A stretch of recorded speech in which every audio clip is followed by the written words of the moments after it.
Sign it and get out of my life forever." Grant Holloway threw the divorce papers across the table. They scattered and slid into Vivian's lap like trash. Then he leaned back in his chair, arms crossed, and watched her with the kind of smile that men wear when they believe they have already won everything.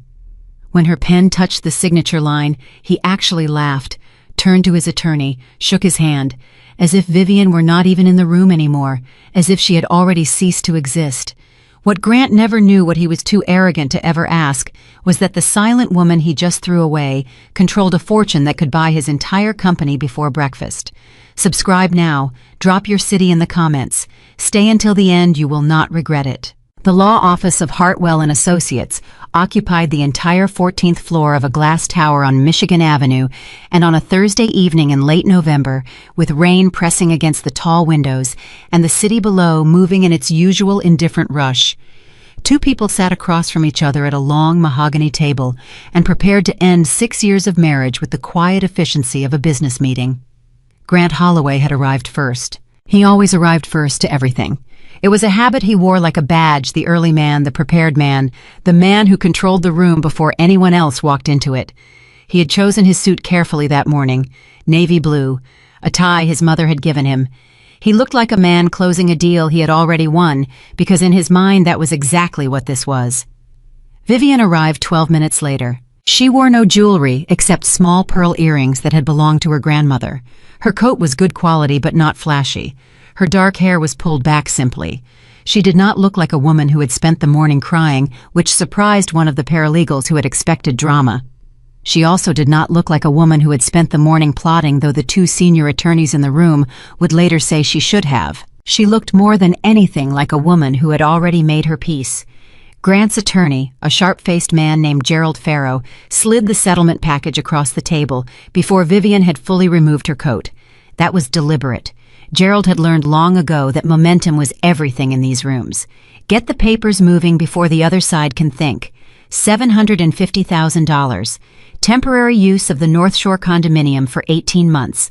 A confidentiality clause requiring Vivian to remain silent about Holloway Infrastructure Group, its operations, its finances, and its leadership. Gerald waited for the counteroffer. Every spouse in his experience eventually made one, even the quiet ones, even the ones who looked like they had already accepted everything. Vivian's attorney, a compact woman named Patricia Hale, who wore reading glasses on a chain, opened the folder and began reviewing. Patricia had been practicing family law for 22 years.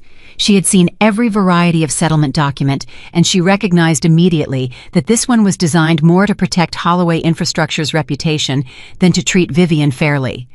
She leaned toward Vivian and lowered her voice. "They're low," Patricia said, significantly, "and this confidentiality clause is unusually broad. I'd like to push back on both." Vivian picked up the settlement page herself. She read it once, then again. Then she picked up a pen, drew a clean line through the dollar amount, and wrote 2 words beside it. "I waive." Patricia froze. "Vivian, the money," Vivian said quietly. "I'm waiving it." Patricia set her glasses down on the table. That was the kind of gesture that meant she was choosing her next words with great care. "You understand that you are entitled to significantly more than what they've offered. What you're waiving is already an insult. Waiving it entirely." "I know what I'm doing," Vivian said. Her voice was calm in a way that was not performance. It was the calm of someone who has done the mathematics 1,000 times and arrived at the same answer every time. Across the table, Grant's attorney whispered something to Grant.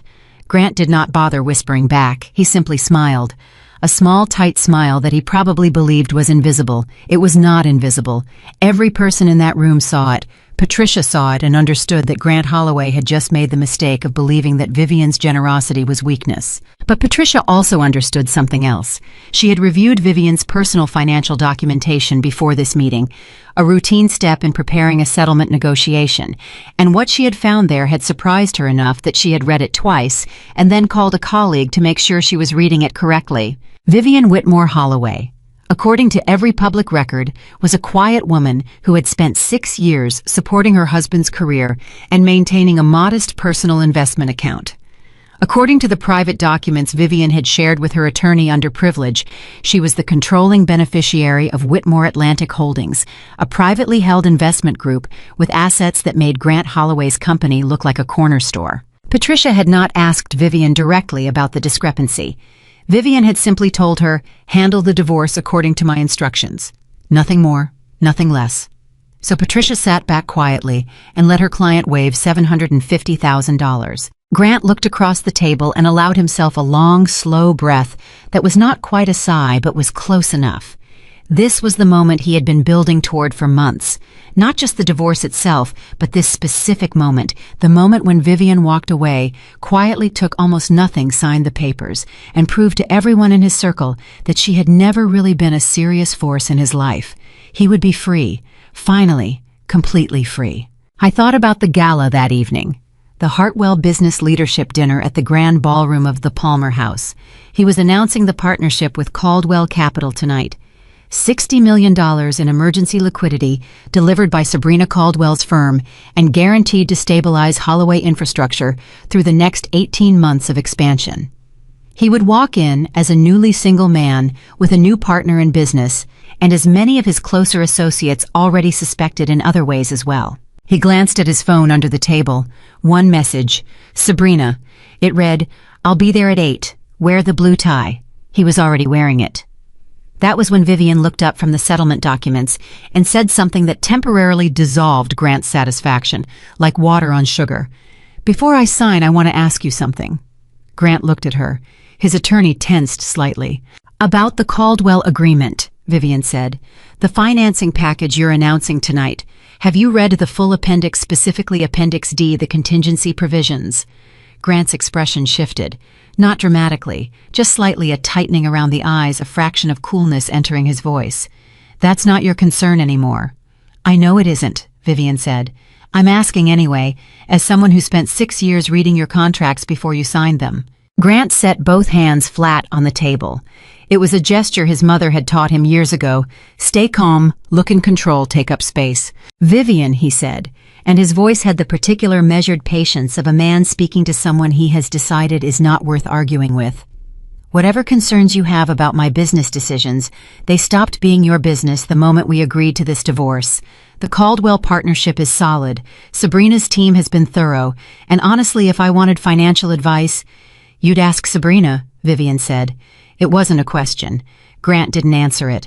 Vivian nodded once. She looked down at the documents. And then she said something she had been carrying for weeks, something that she had rehearsed and then decided not to say, and then decided she had to say anyway, because she would not be able to look at herself clearly if she didn't. The contingency clause in Appendix D gives Caldwell Capital the right to assume operational control of the Lakeshore Solar Project and the Green Harbor Wind development if Holloway Infrastructure misses 2 consecutive repayment benchmarks. Grant those 2 projects together are worth more than the rest of the company. If you miss those benchmarks, we won't miss them. "You said that about the Morrison contract," she said, "and the Fulton Bridge timeline, and the Kendall financing round." The room went quiet enough that they could hear the rain. Grant's jaw tightened. He leaned forward very slightly and said in a voice that was not loud, but was very, very clear, "You are not my wife anymore, Vivian, and you are definitely not my business advisor." And then the door opened. Sabrina Caldwell walked in as though she owned the room, because in every room she entered, she operated as though she owned it.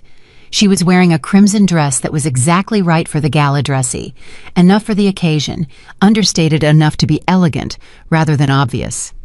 She carried Grant's invitation in one hand and his overcoat folded over her other arm, and she moved with the ease of a woman who had been in this room metaphorically for a long time. "The car is downstairs," Sabrina said to Grant. She glanced at Vivian, the way a person glances at a piece of furniture they've been stepping around for a while and are relieved to finally be moving out.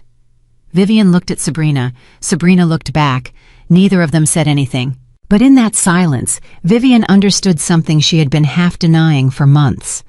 The timing of Sabrina's arrival, the coat, the invitation, the perfect crimson dress chosen for an evening Vivian had not been invited to. This had not begun recently. This had been planned. Not just the divorce, the entire arrangement. Grant and Sabrina's relationship, the Caldwell Capital partnership. the particular shape of the settlement designed to send Vivian away quietly, with enough money to survive, but not enough to matter. All of it had been constructed while Vivian was still living in their house, still cooking dinner on Sunday evenings, still quietly reading the contracts that came across Grant's desk and flagging the details he overlooked. She had been an inconvenience to be managed, and they had managed her. Vivian picked up the pen. She signed. Grant's smile broke across his face like sunlight. He reached for his own pen and countersigned with the fluid confidence of a man completing exactly the transaction he intended. His attorney was already collecting the documents. Sabrina already had her hand lightly on Grant's arm. And Vivian Whitmore, who had just waived $750,000 from a man whose company owed its financial survival, in part, to guarantees quietly arranged through the investment group. She controlled, gathered her coat and her bag, and walked toward the elevator. She did not slam the door. She did not say anything memorable. She simply left, and the door closed behind her with a sound so soft it was almost polite. It would be the last time she was ever dismissed by anyone in that room. The drive north along the lake toward Wisconsin took just over an hour in the rain, and Vivian spent most of it in silence, watching the city fall away behind her, and the highway open up into darkness, punctuated by headlights and the occasional lit overpass. Her phone had 11 unread messages.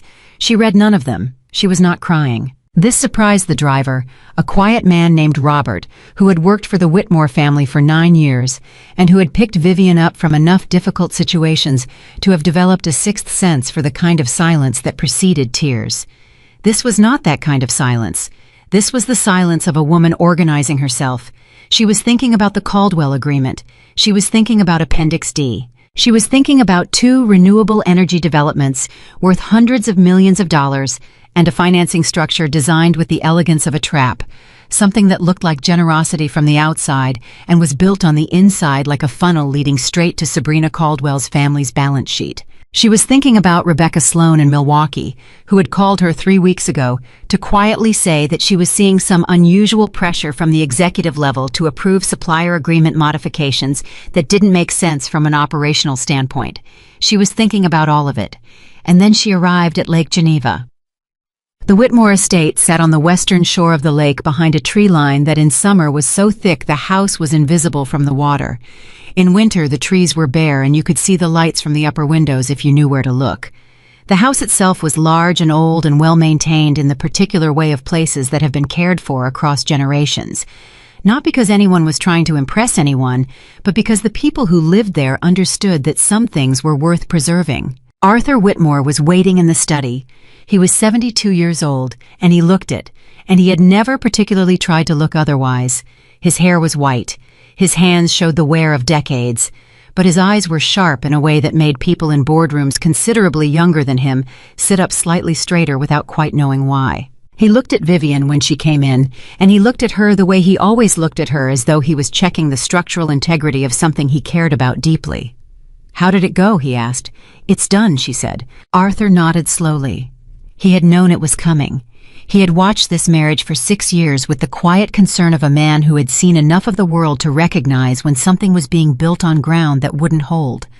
He had told Vivian, not in a heavy-handed way, but more than once, that Grant Holloway was a capable man who had mistaken capability for wisdom.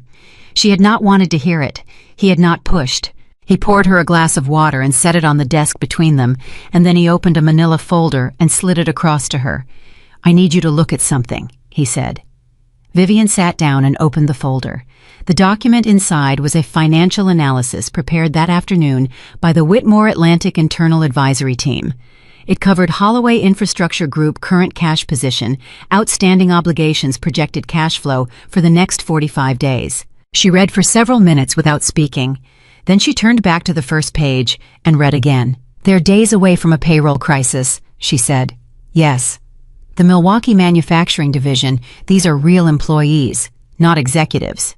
112 production staff," Arthur said, "plus contracted logistics, plus the supplier network in the Green Bay area." Vivian set the folder down. She thought of Rebecca Sloan's call. "How long has this been developing?" "The cash position has been deteriorating since the third quarter. The Caldwell rescue package was supposed to close 3 weeks ago. Something in the internal approvals delayed it. The company has been covering gaps through short-term credit, and they're running out of runway. Vivian was quiet for a moment. Our exposure. Arthur's expression shifted slightly, the look of a man who had been waiting for this specific question and was not entirely comfortable with his answer. Whitmore Atlantic holds secondary guarantees on 3 of Holloway Infrastructure's major credit facilities. It's an indirect exposure, not a direct liability, and legally we can withdraw those guarantees with 48 hours notice. If we do, the credit facilities collapse. Holloway Infrastructure cannot make payroll by next Friday. Vivian looked at her grandfather. And your advisors are recommending that we withdraw. Most of them, yes. The argument is straightforward. The divorce is final. The marriage no longer creates any obligation, personal or strategic, between Whitmore Atlantic and Holloway Infrastructure. Continuing to guarantee their credit is an unnecessary risk. The clean move is to withdraw, let the company deal with its own problems, and protect ourselves from any further exposure. The study was quiet. Outside the lake made its low, indifferent sound against the shore. What do they project happens if we withdraw? Vivian asked. Payroll misses on Friday. Several supplier contracts default by the following week. The renewable energy projects go into technical suspension because the project teams won't work without payment guarantees. And then Caldwell Capital steps in to pick up the pieces, except they won't be rescuing the company at that point. They'll be acquiring its most valuable assets at distressed prices, while the employees and suppliers absorb the damage. Vivian was still. She could feel the weight of what Arthur had just described. Not the financial weight she had lived with financial complexity her entire adult life. The human weight. 112 people in Milwaukee who would go home on Friday and find that the deposit they were counting on had not arrived. The family-owned supplier in Appleton that had been delivering components to Holloway Infrastructure for 11 years. The logistics contractor in Green Bay, whose entire client base was effectively one company. None of those people had signed the divorce papers. None of them had anything to do with Grant's pride or Sabrina's ambition or the years of small dismissals that had brought Vivian to this table on a rainy Thursday night. She picked up Arthur's pen, not to sign anything, just to hold it. I want to create a protected payroll facility, she said, separate from anything connected to Grant's personal position or executive compensation. The money goes directly to production staff, wages, supplier obligations, and insurance requirements. Nothing beyond that. Not $1 that could be redirected to the executive level. Arthur studied her. The advisors won't like it. I know. They'll say you're letting personal feelings cloud a financial decision. Tell them the personal feelings are exactly why I'm setting conditions that prevent the money from benefiting Grant. If this were personal, I would let him fail. I'm choosing not to let his employees fail. That's the distinction. Arthur was quiet for a long moment. Then he said, "This is going to be more complicated than it sounds." "Most things worth doing are," Vivian said. She set the pen down. "And I want to talk to Rebecca Sloan in the morning before she signs anything else." 240 miles south at the Palmer House Grand Ballroom, Grant Holloway was giving the speech of his life. He stood at a podium in front of 300 of Chicago's most influential business figures, and he was charming and confident and visionary the way he always was in front of an audience, because this was where Grant Holloway lived most fully, in the attention of rooms full of people who were deciding what to think of him. He talked about Holloway Infrastructure's vision. He talked about renewable energy and the future of American construction. He talked about the Caldwell Capital Partnership as a strategic alignment between two forward-thinking organizations committed to building something that would outlast both of them. Sabrina sat at the front table and listened with an expression that combined admiration and ownership in a way that most of the room noticed, and the tabloid photographers who circulated the edges of the event certainly noticed. Grant did not mention Vivian, not once, not a word, and across the room several people who had known both of them for years glanced at each other with the particular look of people who understand that a silence can say more than any announcement. The speech was a success. The partnership was announced. The applause was generous. Grant felt for the first time in months like the full version of himself, unencumbered, forward-moving, free. He did not know that 400 miles north in a wood-paneled study overlooking a dark lake, the woman he had just divorced was quietly arranging to keep his company's heart beating for one more week, not because she still loved him, but because she refused to let innocent people pay for his mistakes. He did not know. He was smiling too widely to notice anything he did not already know. Friday morning arrived in Milwaukee, cold and gray, and Rebecca Sloan arrived at the manufacturing floor at her usual time, which was 6:15, because Rebecca had been the operations manager for 7 years and had learned that the first hour before the shift started was the truest hour of any workday, the hour when you could see what a place actually was before anyone had time to perform being fine. The floor was functioning, the machines were running. The first delivery truck had already backed into the receiving dock. Rebecca stood at the floor-level window of her office and watched and felt the specific kind of relief that comes not from something going right, but from something not going wrong. There was a difference, and she had lived in that difference for the past 3 weeks. Something was wrong with the company. She didn't have the full picture. She was an operations manager, not a finance director, but she had been in manufacturing long enough to recognize the particular quality of silence that settles over an organization when the people at the top are worried about something they're not telling anyone below them. The silence had a texture. Emails that used to come in hours now came in days. Purchase order approvals that had been automatic now required 2 sign-offs. One of the project directors had flown to Chicago twice in the past week for meetings that weren't on the official calendar. She had called Vivian Holloway 3 weeks ago. Not officially. She didn't have a formal relationship with Vivian, nobody at the operational level did. But Vivian had visited the Milwaukee facility twice during her marriage to Grant, and both times she had done something that Rebecca found unusual in executives who visited plants. She had talked to the line workers, not in a staged PR photograph sort of way. She had actually stood on the floor and asked people how things worked and listened to the answers. And when a maintenance technician named Carl had described a recurring problem with a particular piece of equipment, Vivian had not nodded politely and moved on.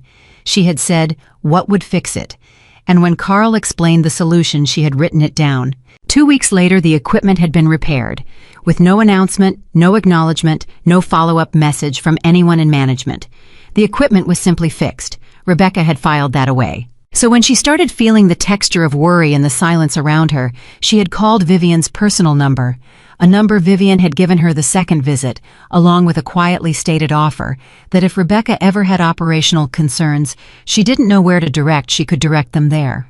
She had not expected Vivian to actually call back within the hour. She had not expected 2 days later a short note from a legal firm she didn't recognize asking Rebecca to sign nothing new and modify nothing in the supplier agreements until she received further instruction.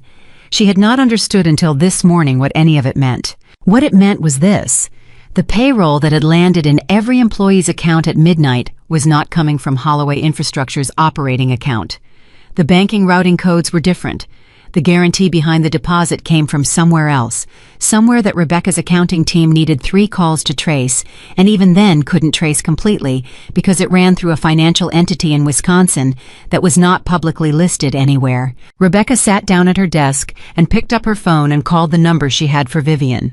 It rang twice. "Good morning, Rebecca." "The payroll went through," Rebecca said. She kept her voice level because she was a person who kept her voice level, but her hands were not entirely still. "Mrs. Holloway." "Vivian," said the voice on the other end without impatience, just as a correction. "Vivian." Rebecca paused. "I need to understand what happened, because if that deposit didn't come from the company, it didn't, but I need you to keep that between us for now. The accounting team is already asking questions." "I know. Tell them the guarantee was arranged through an independent protective facility and that the documentation will be available after a full review. That's accurate." Rebecca was quiet. She was a practical woman, and practical women sometimes had to function on incomplete information while they figured out the full picture, and she had learned to accept that. But she was also a woman with 112 people counting on her to keep their jobs real, and she needed to know enough to protect them. "Is this going to hold?" she asked. "The payroll, next week." "For now," Vivian said. "I'm working on the rest. And the supplier agreement modifications. There's pressure from Chicago to get those signed by end of week. Do not sign them." The firmness in those 4 words was quiet, but it was absolute, and it settled something in Rebecca's chest that had been unsettled for weeks. "There's going to be pushback," Rebecca said. "The directive came from above my level." "I know. Let them push. Document everything. And Rebecca, if anyone instructs you directly to override the delay on those supplier agreements, I need you to call me before you act on it. Not after. Before. Rebecca looked through the floor-level window at her machines running, and her people starting their workday, and her trucks backing in and out of the docks with the rhythm of a place that was, for the moment, alive and functioning. "All right," she said. "Thank you, Rebecca." The call ended. Rebecca set her phone face down on the desk and sat for a moment with the weight of what she had just agreed to. She did not know yet the full dimensions of what was happening. She did not know that the woman on the other end of that phone call was the controlling beneficiary of a multi-billion-dollar private investment group. She did not know that the protected payroll facility that had kept her employees whole was a deliberately constructed financial instrument designed to ensure that not $1 of protection could be redirected to the executive compensation level. She knew only that Vivian Holloway, or whoever Vivian was, had picked up her call, had paid her workers, and had told her not to sign anything that felt wrong. Sometimes that was enough to act on. She stood up and went back to the floor window and watched her people work and thought, this is worth fighting for. In Chicago, Saturday morning brought a different kind of reckoning. Grant Holloway stood in his newly personal office on the 31st floor of the Holloway Infrastructure Tower, an office that now felt slightly unfamiliar without the particular small domesticities that Vivian had quietly maintained in his life, none of which he had ever specifically noticed until they were gone, and he stared at a financial summary his CFO had delivered in person, which was never a good sign. His CFO's name was Howard Pratt, and Howard was a careful man who chose his words with the precision of someone who had spent 30 years delivering bad news to people with the power to fire him. He stood across the desk and said, "The payroll for the Milwaukee facility processed successfully last night." Grant looked up. "Good. It did not process from our operating account." Grant set down his coffee cup. Howard continued, "The routing traces back through a financial guarantee entity we haven't been able to fully identify yet. It's technically not our money. It processed correctly. The employees received their pay, but the source is—" He paused, selecting his word carefully. "External." Grant looked at Howard for a long moment. "Someone else paid my employees' payroll." "Yes." "Who?" "We're still working on that." Grant stood up. He walked to the window. He stood there looking at the city for long enough that Howard shifted his weight from foot to foot once. "Find out," Grant said. "We're trying." "Find out today," Grant said. His voice was not loud. It was the particular quiet of a man who is angry in a focused, controlled way that is considerably more alarming than volume. "And get me on a flight to Milwaukee this afternoon." Howard left. Grant stood at the window and looked at the city and tried to think clearly through the noise of what he was feeling, which was not quite embarrassment and not quite fear and not quite anger, but something that contained elements of all three. Someone had paid his employees' wages, not from his company's account, without his knowledge or authorization. And the obvious question, the question that Grant had spent 30 years as an executive training himself to ask immediately without ego and without delay, was who had the ability to do that, and why had they done it, and what did they want in return? His mind moved through the possibilities. It discarded several of them quickly, and then it arrived at one it did not discard. It arrived at Vivian. He stood very still. It was not that he believed it exactly. It was more that the possibility had the specific weight of something that once you thought of it, you could not easily unthink. Vivian had always moved quietly around the financial edges of his life. He had told himself for years that this was simply her way of staying involved, a woman without her own career, finding purpose in her husband's, and he had sometimes been mildly touched by it, and sometimes mildly irritated by it, and he had never in 6 years asked himself what it actually meant that bankers returned her calls, or that senior executives listened when she lowered her voice. He had never asked because the answer would have required him to admit something he was not ready to admit. That Vivian had never been incidental. He dismissed the thought. It was too large. He picked up his phone and called Sabrina. She answered on the second ring. "Someone paid our Milwaukee payroll," he said. "It didn't come from us." A brief silence. "How?" "I don't know yet. I'm flying up this afternoon." "Grant." Sabrina's voice took on the particular quality it had when she was managing him, which he had always interpreted as concern and was beginning very slowly to recognize as something slightly different. "Let me handle this. I have people who can trace the transaction and I'll handle it myself," he said. Another silence. "All right," she said. Call me when you land." He ended the call. He thought about Vivian's face at the divorce table. He thought about Appendix D. He thought about her saying with the particular flatness of someone who has given up trying to make someone else understand, "Those two projects together are worth more than the rest of the company." And for the first time in months, Grant Holloway felt not the clean freedom he had expected, but something considerably colder and more complicated. He felt the specific sensation of a man who may have made a mistake so large he cannot yet see its full dimensions. He went to Milwaukee. He found the factory running. He found the employees working. He found the trucks in the docks and the machines on the floor, and Rebecca Sloan at her usual station with her usual precise, unreadable expression. He found all of that. And then Rebecca handed him the banking documentation. He stood in her office and he held the papers. And there in the routing chain, in the guarantee structure, in the entity, identification abbreviated and indirect but legible to anyone who knew what they were reading, he found a name, a family name. One he had heard exactly once on their first date, when Vivian had mentioned almost in passing that her grandfather had built something his whole life and had never particularly needed to announce it.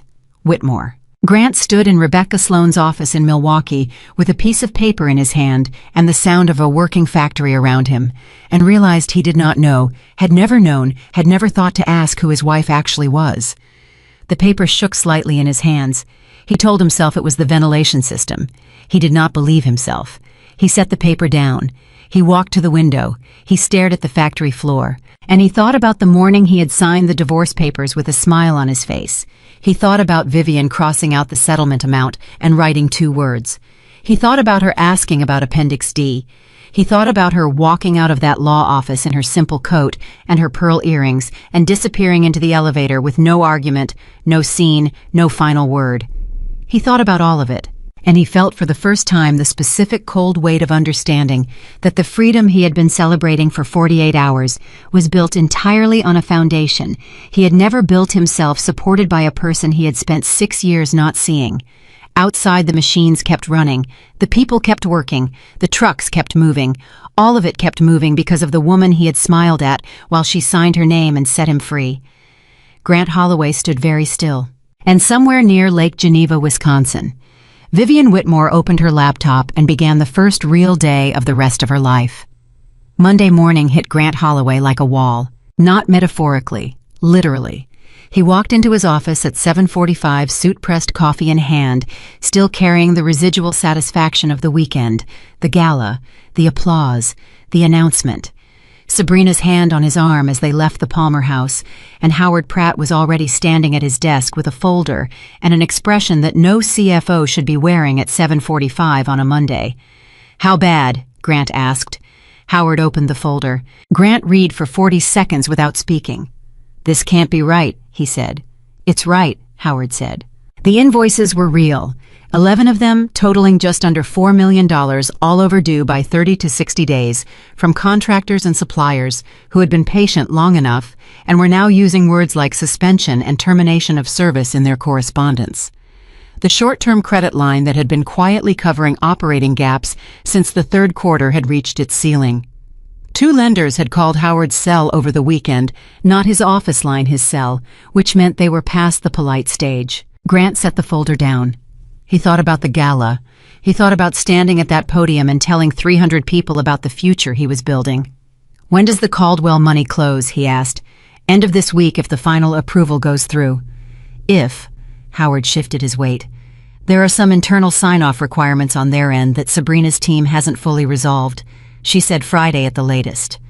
Grant picked up his phone and called Sabrina.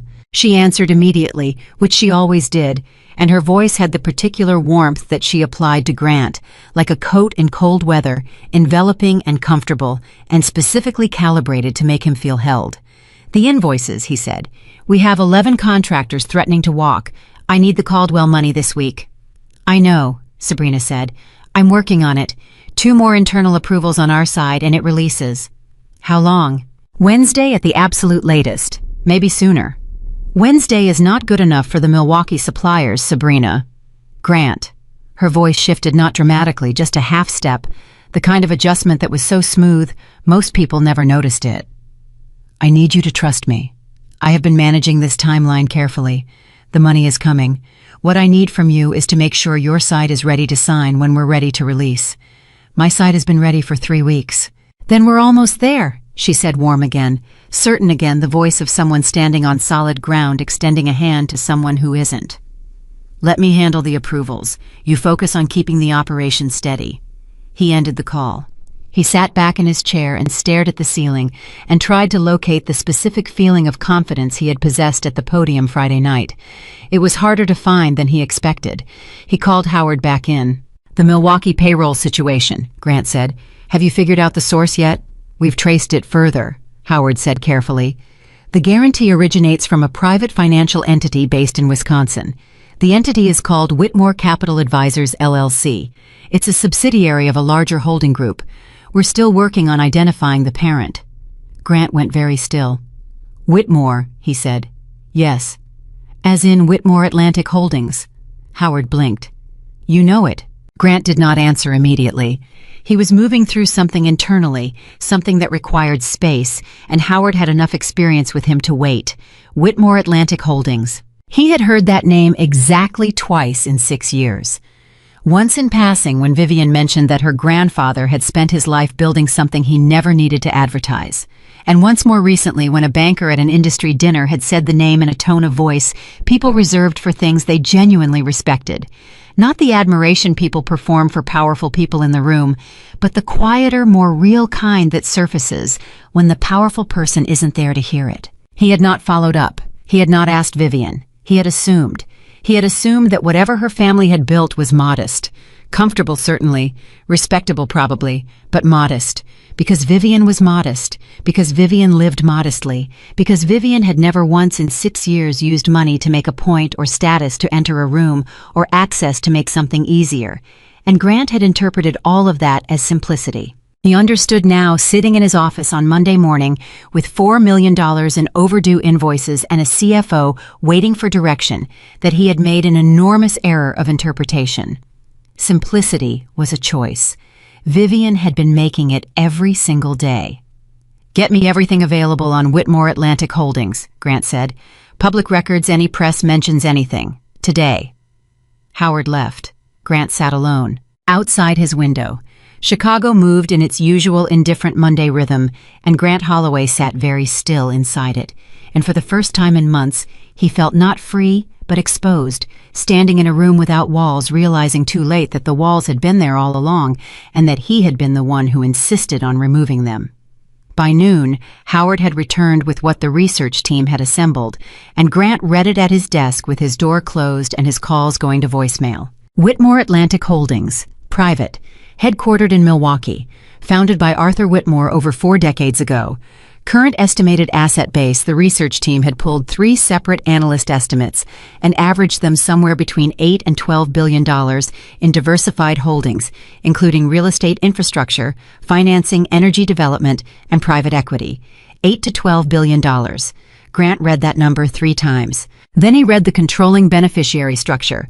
Arthur Whitmore, current chairman, age 72. No public successor named. 1 granddaughter, Vivian Catherine Whitmore, listed in a 7-year-old charitable foundation filing as the designated future chairwoman. Vivian Catherine Whitmore, not Vivian Holloway, not Mrs. Grant Holloway, the quiet woman who read his contracts and warned him about lenders and made Sunday dinners and never asked for credit for any of it. Vivian Catherine Whitmore, chairwoman designate of an $8 to $12 billion private investment empire. Grant put the papers face down on his desk. He sat with his hands flat on the surface and breathed slowly and deliberately the way he had trained himself to breathe in moments of high pressure, because he was a man who had spent 30 years training himself to function in high pressure. And this was the highest pressure he had ever felt, and it was not coming from the market or a competitor or a difficult lender. It was coming from the recognition of his own blindness. The settlement, $750,000. He had thought it generous for a woman with no career, no independent income, no real leverage. He had thought her waiving it was capitulation, the final proof that she had nothing to stand on. She had not waived it because she had nothing. She had waived it because the number was so insignificant relative to what she controlled that accepting it would have felt absurd. Grant closed his eyes. He thought about her face at the divorce table. He thought about her voice, quiet and specific. Those two projects together are worth more than the rest of the company. He thought about his own voice, measured and dismissive. You are not my business advisor. The room felt smaller than it had an hour ago. His phone rang. It was Sabrina. He let it ring. It rang again. He picked up. We have a problem, Sabrina said, and her voice had lost its warmth entirely, which was so unusual that it focused Grant immediately. Rebecca Sloan in Milwaukee is refusing to sign the revised supplier agreements. She's citing a pending review instruction from someone outside the company. I need you to override her and authorize the signatures directly. Who issued the review instruction? A pause, brief but real. We're looking into that, Sabrina said. Sabrina. It appears to be connected to the same entity that processed the payroll guarantee, Whitmore. Grant was quiet. I need you to override it, Sabrina said. The supplier agreements need to be in place before the Caldwell financing closes. It's a condition of the release. Why? Grant asked. Why are revised supplier agreements a condition of a financing release? Another pause, slightly longer. It's standard protective structuring, Sabrina said. Lenders want to see the supply chain liability properly allocated before... Sabrina, Grant said. Stop. Explain it to me plainly, not as a deal structure. Plainly. Silence. The revised agreements shift penalty exposure and material cost variance from Holloway Infrastructure to the suppliers, Grant said slowly, working it out as he spoke. Which means if we miss production timelines, the suppliers absorb the cost instead of us, which improves our covenant ratios on paper, which makes us look more creditworthy to Caldwell than we actually are. No response. And it also, Grant continued, his voice getting quieter as the picture got clearer, means that if the company eventually defaults on the Caldwell loan and they exercise the asset acquisition clauses, the suppliers have no recourse against us because they already signed away their protections. Grant, you're oversimplifying a complex... Is that what's happening? A long silence. I need Rebecca to sign those agreements, Sabrina said. Her voice had changed again, less warm, less managing something harder underneath. And I need you to make that happen. Grant stood up from his desk. He walked to the window. He looked at the city. He thought about Appendix D. He thought about Vivian's voice saying those two projects are worth more than the rest of the company. I'm going back to Milwaukee, he said. Grant, I'll call you when I get there. He ended the call. He stood at the window for another 30 seconds. Then he picked up his jacket and walked out. His assistant called after him about his 2 o'clock. He didn't stop. The drive to Milwaukee took an hour and 40 minutes, and Grant spent most of it not on his phone, which was unusual, but in a particular quality of silence that his driver Robert had never heard from him before. Not the comfortable silence of a man at rest, but the taut silence of a man rapidly revising everything he thought he knew. He arrived at the Milwaukee facility at 2:15. The factory was running. That was the first thing he registered. Not the administrative building, not the management offices, the factory floor itself, visible through the glass partition near the entrance machines, moving people working the specific productive noise of a place that was functioning the way it was supposed to function. Rebecca met him in the corridor outside her office. She looked at him with the expression she always wore when he visited, unannounced, not hostile, not welcoming, just watchful. Rebecca Sloan was the kind of person who reserved judgment until she had enough information to justify it either way. Mr. Holloway, she said. Rebecca, he said, walk me through the floor. She did. It took 20 minutes. He asked questions, real questions, operational questions, not the performance of interest that executives sometimes enacted during site visits. He asked about the equipment cycle, times the delivery schedules, the quality variance on the last 2 production runs. Rebecca answered directly without elaboration, giving him exactly what he asked for, and nothing extra. They ended up back in her office.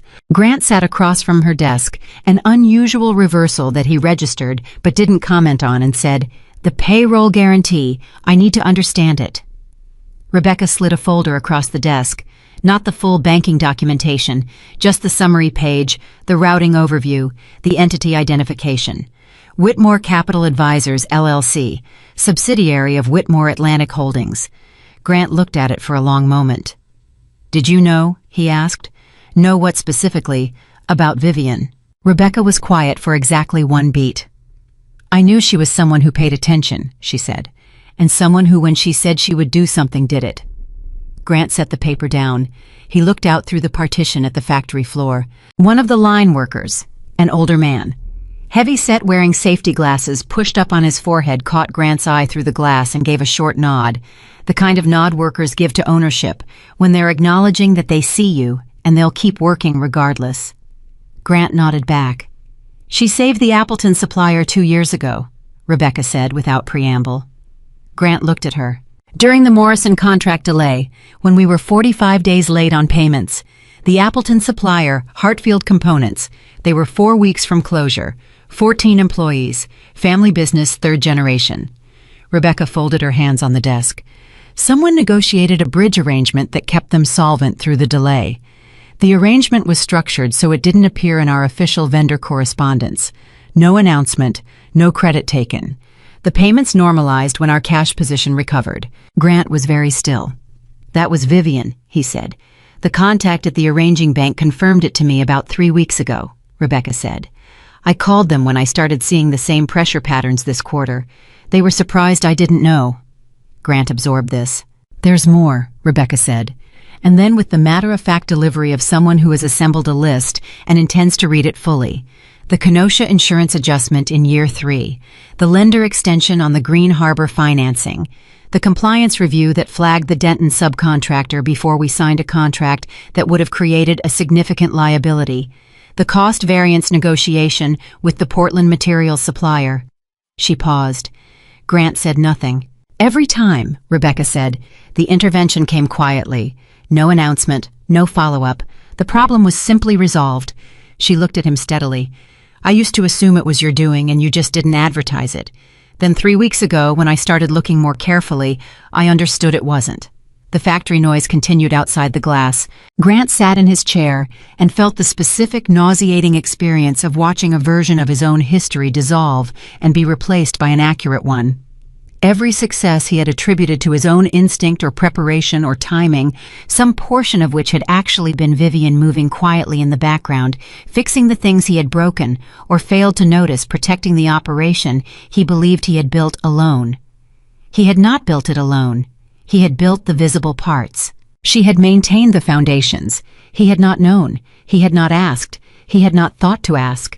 "The supplier agreement modifications," Grant said, pulling himself back to the present with visible effort. "Sabrina's pushing for your signature." "I know. Why haven't you signed?" "Because I read them," Rebecca said simply. "And what they describe would leave 14 of our longest-standing suppliers legally exposed in a way that would destroy them if this company hits a rough quarter, which," she added with the flat precision of someone who has spent 7 years reading operational reality accurately, "it is currently in the process of doing." Grant looked at her. "She called you this morning," he said, "about overriding you." "She called me directly 20 minutes before you arrived," Rebecca said. "She told me that the financing depends on these signatures, and that if I'm not willing to cooperate, she'll recommend to you that my position be restructured." Something moved through Grant's face. Rebecca watched it. "I document everything," Rebecca said. "Every call, every email, every in-person instruction." Grant stood up. He walked to the window. He stood there for a long moment. Then he turned around and said something that surprised Rebecca, because it was not the thing executives said when they were protecting their interests. It was the thing a person said when they were for the first time in a long time trying to see clearly. "Don't sign anything," he said. "Not until I understand the full structure of what Sabrina is proposing." Rebecca looked at him. "That may create problems for the financing timeline," she said. "I know," he said. "Don't sign anyway." He left the facility at 4:30. He sat in the car on the way back to Chicago, and he called Howard and told him to pull every document related to the Caldwell Capital Agreement, not the summary, not the term sheet, the full agreement, including all appendices, and have them on his desk by the time he arrived. Then he sat back and looked out the window at the highway and thought about Vivian walking out of the law office. Simple coat, pearl earrings, no argument. And now he understood something about that moment that he hadn't understood when it happened. She had not been defeated. She had not been resigned. She had been the only person in that room who knew the full dimensions of what she was walking away from, and she had walked away anyway because she had decided that her own integrity was worth more than any amount of money or recognition or proof of worth that Grant Holloway could ever give her. He had smiled. He had thought it was his victory. He had been wrong about almost everything. The Chicago skyline appeared ahead of him in the early evening dark, and Grant Holloway rode toward it with the quiet of a man beginning to understand that he was not the person he thought he was, and that this understanding, painful as it was the only real thing that had happened to him in a very long time. The documents were on his desk when he arrived. He read through the night. And at 2:17 in the morning on a Tuesday, he found what Vivian had tried to tell him about in the divorce attorney's office. Appendix D, Section 4.2, Subsection C. If Holloway Infrastructure Group fails to meet 2 consecutive quarterly repayment benchmarks, Caldwell Capital and its affiliated entities retain the right to assume operational control of specified development assets, including but not limited to the Lakeshore Solar Project and the Green Harbor Wind Development, at a transfer value fixed at the original loan collateral assessment rather than current market valuation. He sat back. The silence of the office at 2 in the morning was total. He did the math. Current market valuation of the 2 projects combined somewhere between $300 and $400 million. The fixed transfer value in Appendix D, $62 million. If Holloway Infrastructure missed 2 payment benchmarks, and given the current cash position missing them was not merely possible, but likely Caldwell Capital could acquire $300 to $400 million worth of assets for $62 million. Not a rescue. An acquisition strategy wearing the costume of a rescue. He thought about Sabrina. He thought about her voice on the phone this morning, hard underneath the warmth, when he pushed on the supplier agreements. He thought about the way she had arrived at the divorce attorney's office in her crimson dress, with his coat over her arm at exactly the right moment, as if timed. I thought about Margaret, his mother, who had spent 6 months quietly undermining Vivian and enthusiastically promoting Sabrina, who had called Vivian provincial and unambitious and wrong for Grant in ways that Grant had found irritating but largely ignored. He thought about the full structure of the past 8 months, the slow distance opening between him and Vivian, the gradual presence of Sabrina, the particular shape of the Caldwell financing emerging precisely when Holloway Infrastructure's cash position was most vulnerable.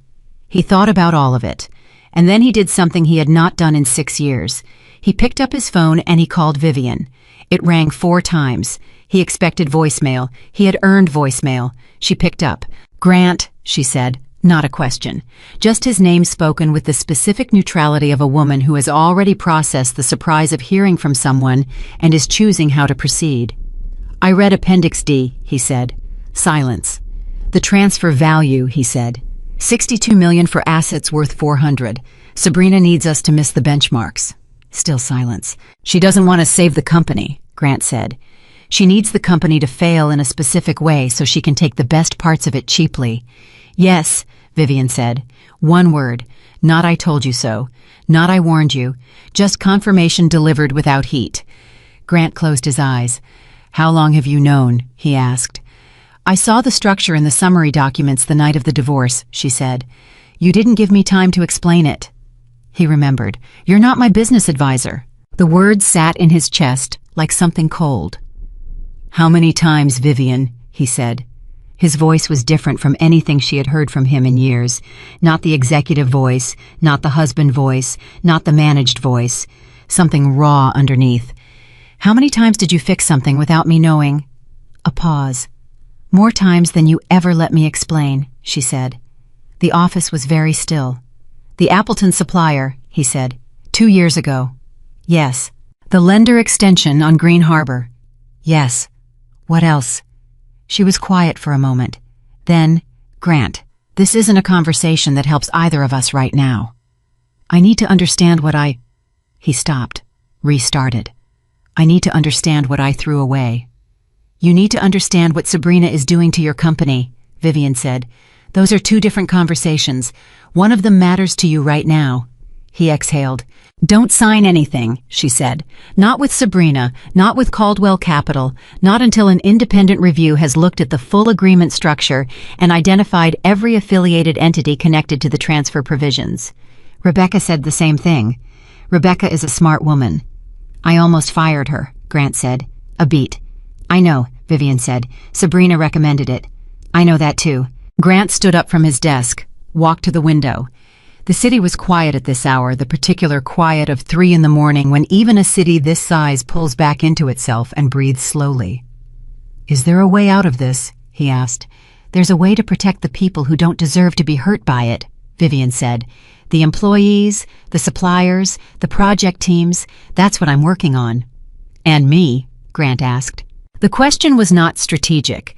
It was not the question of a CEO assessing his position. It was the question of a man who has been standing in the dark for a long time and has just found a light source and does not know yet whether he is allowed to move toward it. Vivian said, "You put yourself in this position, Grant. I can't take you out of it. What I can do is make sure that the people who had nothing to do with your decisions don't pay for them." He absorbed that. "That's more than I deserve," he said quietly. "Yes," she said. "It is." Another silence. "Don't sign anything," she said again. "I'll be in Chicago by Thursday. There are people you need to meet and documents you need to see." "Vivian, get some sleep," she said. The call ended. Grant stood at the window for a long time. He thought about the $62 million transfer clause buried in Appendix D of a rescue agreement he had almost signed without reading. He thought about Rebecca Sloan sitting at her desk at 6:15 every morning, protecting a floor full of people who had no idea how close they were to the edge. He thought about 14 employees at a third-generation family supplier in Appleton who were still working because of something Vivian had arranged in the background 2 years ago without asking for acknowledgement. He thought about Sabrina. He thought about the crimson dress. He thought about his own smile at the divorce table, bright and certain and catastrophically wrong. And then he did something unusual for a man of his particular variety of pride. He sat back down at his desk. He picked up the phone. He called Howard. Howard answered on the third ring, groggy and alarmed. "I need you to find an independent forensic accounting firm," Grant said. "Not connected to Caldwell Capital, not connected to any of our current lenders. Someone who can come in and do a full structural review of the Caldwell financing agreement. I need them available by Thursday." A pause on the other end. "Grant, if Sabrina finds out." "She'll find out," Grant said. "That's fine. Book them." He ended the call. He sat back. Outside the window, Chicago went on being. Chicago indifferent, enormous, moving through its night without any particular concern for the internal revisions happening in one man's office on the 31st floor. But something had shifted. Not fixed, not remotely fixed, not yet. The damage was real, and the danger was still present, and the reckoning was still ahead. But something had shifted in the direction that made reckoning possible. Grant Holloway had spent 6 years surrounded by a woman who saw clearly and spoke carefully and asked for almost nothing except to be heard. He had not heard her. He was starting to listen now. And 400 miles north, near a lake that was gray and cold and indifferent and beautiful. Vivian Whitmore sat in her grandfather's study with a cup of tea and a legal pad covered in handwriting, and she was not thinking about Grant. She was thinking about the 14 people at Hartfield Components in Appleton. She was thinking about Rebecca's floor in Milwaukee. She was thinking about the independent audit she was preparing to trigger. She was thinking about what it would take to make sure that when everything finally came apart, and it was going to come apart, because the structure Sabrina had built could not survive scrutiny. The people who fell were the ones who had built the trap, not the ones who had simply been standing inside it. Arthur came in at midnight and found her still working. He set a second cup of tea on the desk. He looked at the legal pad. He said nothing for a long moment. Then, he called. Vivian looked up. "Robert told me," Arthur said. Robert, the family's longtime driver, had a habit of quietly informing Arthur of things Arthur should probably know. "He read Appendix D," Vivian said. Arthur sat down across from her. "And he sees it now." Arthur studied his granddaughter. "Does that change anything for you?" he asked. And it was a real question, the question of a man who had watched her love this person for 6 years and lose this person for months and hold herself together through both with a composure that had cost her more than she ever showed. Vivian picked up her pen. "It changes what he's capable of understanding," she said. "It doesn't change what I need to do." Arthur nodded slowly. "The board meeting is Thursday," he said. "They're going to push back on the supplier protections. Let them push. Some of them are going to say you're doing this for him." Vivian looked up from the legal pad. Then I'll explain it again, she said. The supplier protections exist for the suppliers. The employee facility exists for the employees. What happens to Grant is Grant's consequence to manage. I'm not rescuing him. I'm making sure that innocent people don't get used as collateral damage in a fight they had nothing to do with. Arthur looked at her for a long moment. He said, "Your grandmother would have said the same thing, word for word." Vivian almost smiled. Almost. She looked back down at the legal pad. "I need to be in Chicago by Thursday morning," she said. "Can you have the board documentation ready by tomorrow night?" "It'll be ready," Arthur said. He stood up. He put his hand briefly on her shoulder, the gesture of a man who has spent a lifetime expressing care in small, precise ways. Then he left. Vivian sat alone in the study with the legal pad and the second cup of tea and the sound of the lake outside, and she worked until 3 in the morning, and she did not cry once, and she did not waste a single minute wondering whether she had made the right choice in that law office. She was past that. She knew what she was worth. She was the only one in this story who had always known, and Thursday was coming. Thursday arrived, the way consequential days always do, without announcement, wearing the same face as every other morning, giving nothing away. Vivian was in her car before 6. She had slept 4 hours. Not because she couldn't sleep more, but because there was nothing left to prepare, and lying awake in the dark had stopped being useful sometime around 4 in the morning, so she had gotten up dressed simply and told Robert to have the car ready. Arthur had met her in the hallway with coffee and 1 sentence. "The board approved the audit authorization by 3 votes, he said. 3 votes out of 11 directors, which meant 8 of them had voted against it, and those 8 would be watching Thursday very carefully, looking for the first sign that Vivian's judgment was personal rather than professional, waiting for the moment they could say they had been right to worry. 3 is enough, Vivian said. She took the coffee and got in the car. The drive from Lake Geneva to Chicago took just under an hour and a half at that hour, and Vivian spent the first 30 minutes reviewing the documents Thomas Bennett had sent her at 11 the previous night.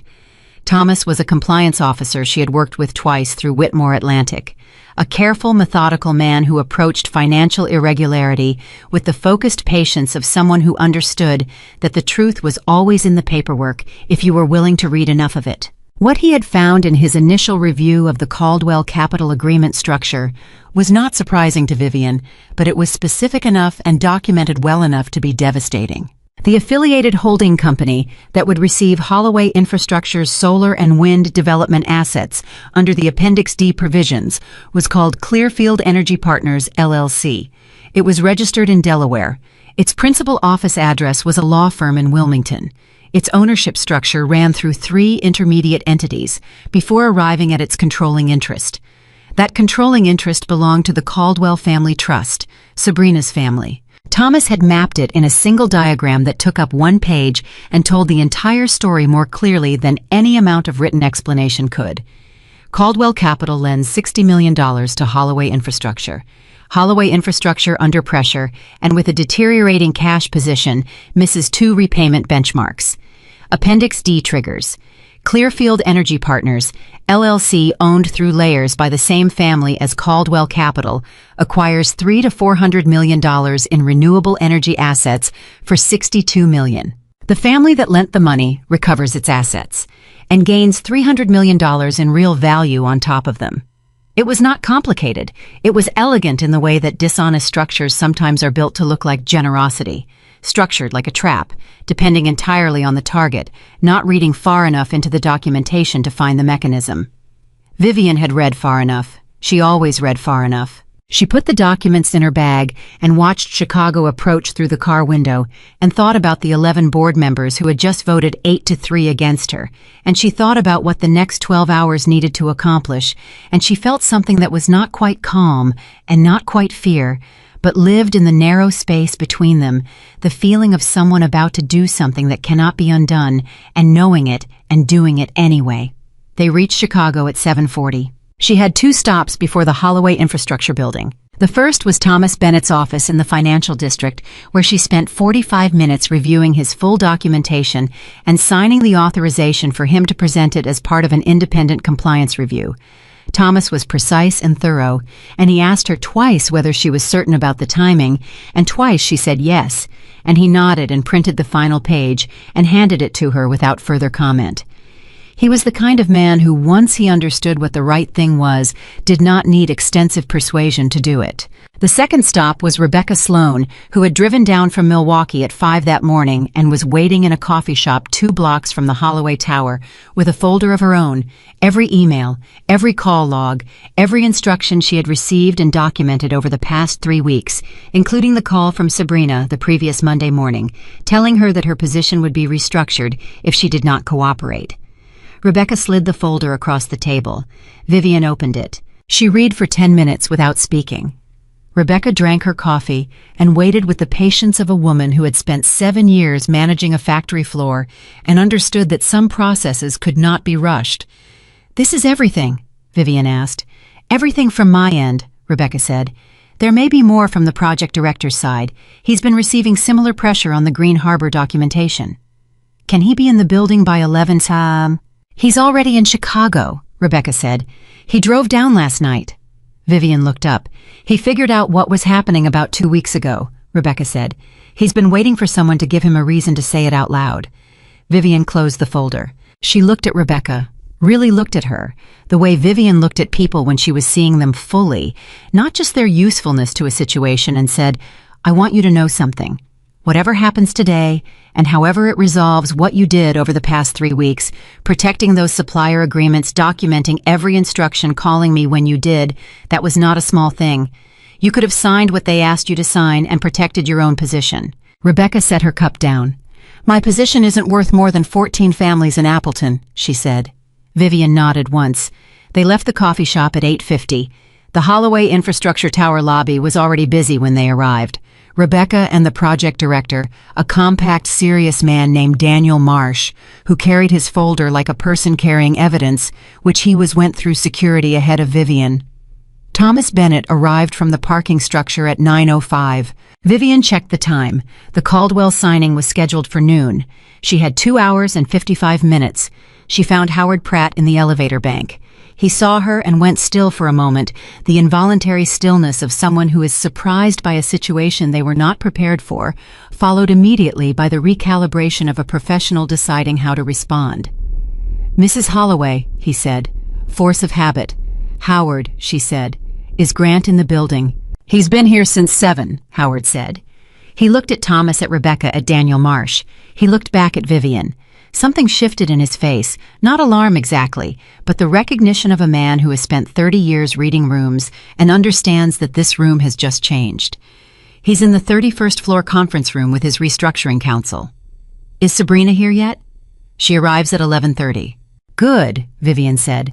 "I'd like to speak with Grant before she arrives. Can you let him know I'm in the building?" Howard looked at her for one more second. Then he pulled out his phone and typed a message. The response came in 40 seconds. "He says come up," Howard said. The elevator ride to the 31st floor took 90 seconds. Vivian stood with Thomas on her left and Rebecca on her right, and Daniel Marsh behind them, and none of them spoke, and the silence had the quality of something compressed, held tight before the moment it needed to expand. The conference room doors were heavy glass.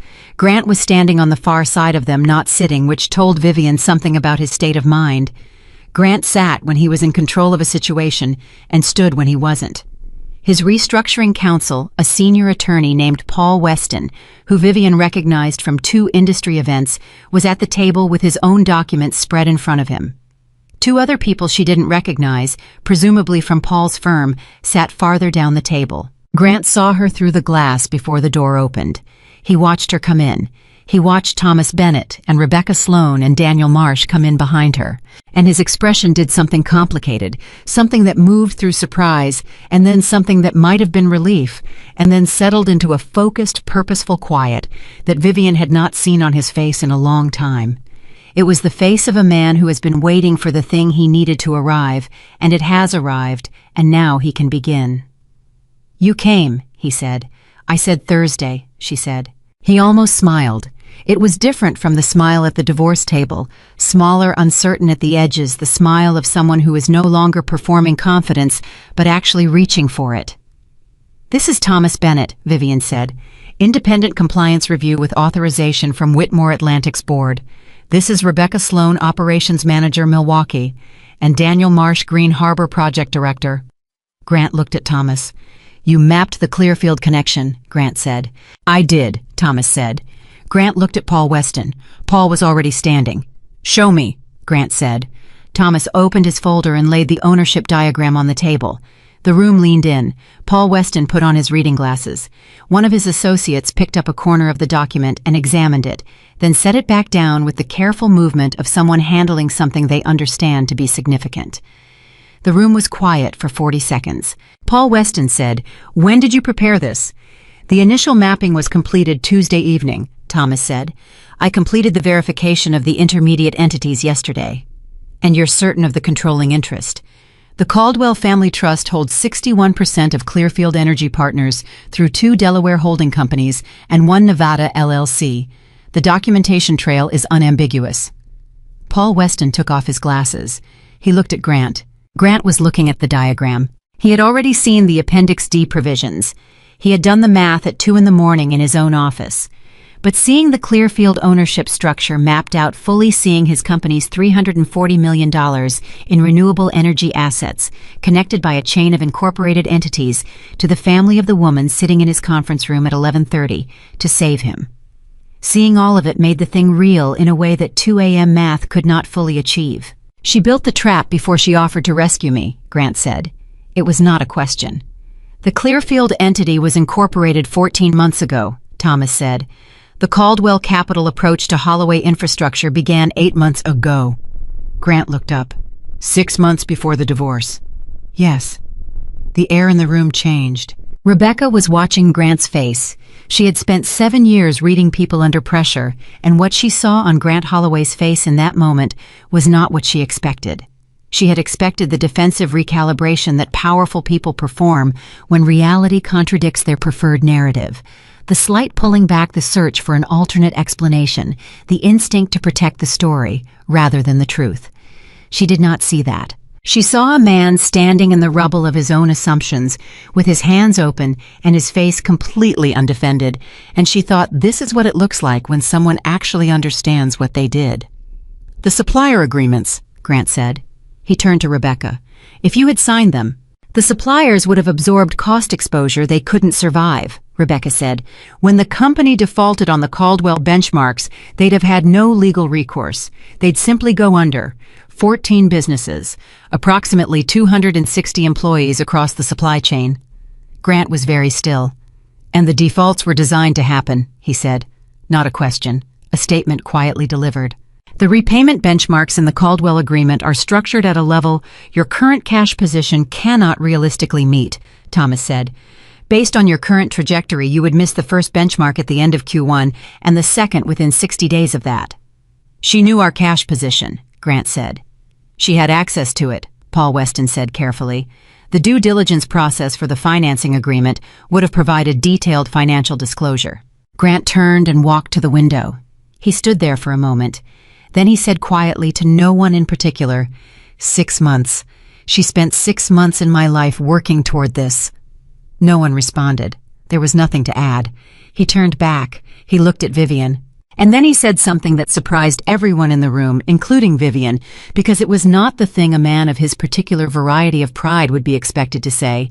And the fact that he said it anyway was perhaps the truest indicator of how completely everything had shifted. "What do I do?" he said. "Tell me what to do." Vivian held his gaze for a moment. Then she said, "First, nothing gets signed today. Paul will prepare a formal notice to Caldwell Capital that the signing is postponed, pending an independent compliance review.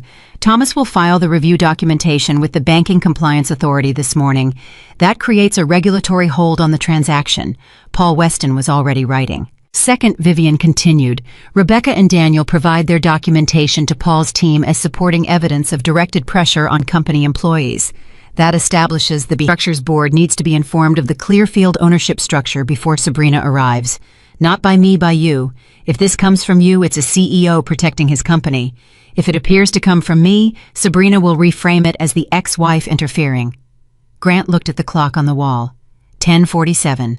43 minutes before Sabrina arrived. "Call the board chair," Vivian said. "Now."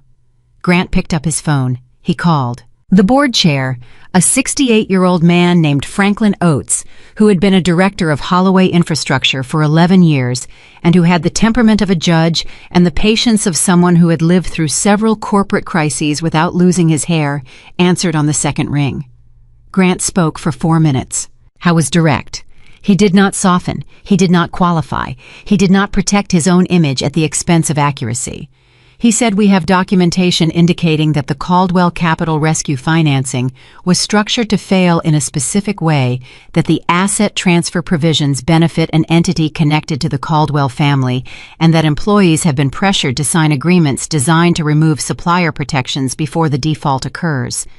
Franklin Oates listened without interrupting. When Grant finished, Franklin said, "Is the compliance officer in the building? He's standing across the table from me," Grant said. "I'll have every available board member on a call in 20 minutes, Franklin said. "Don't let anyone sign anything." The call ended.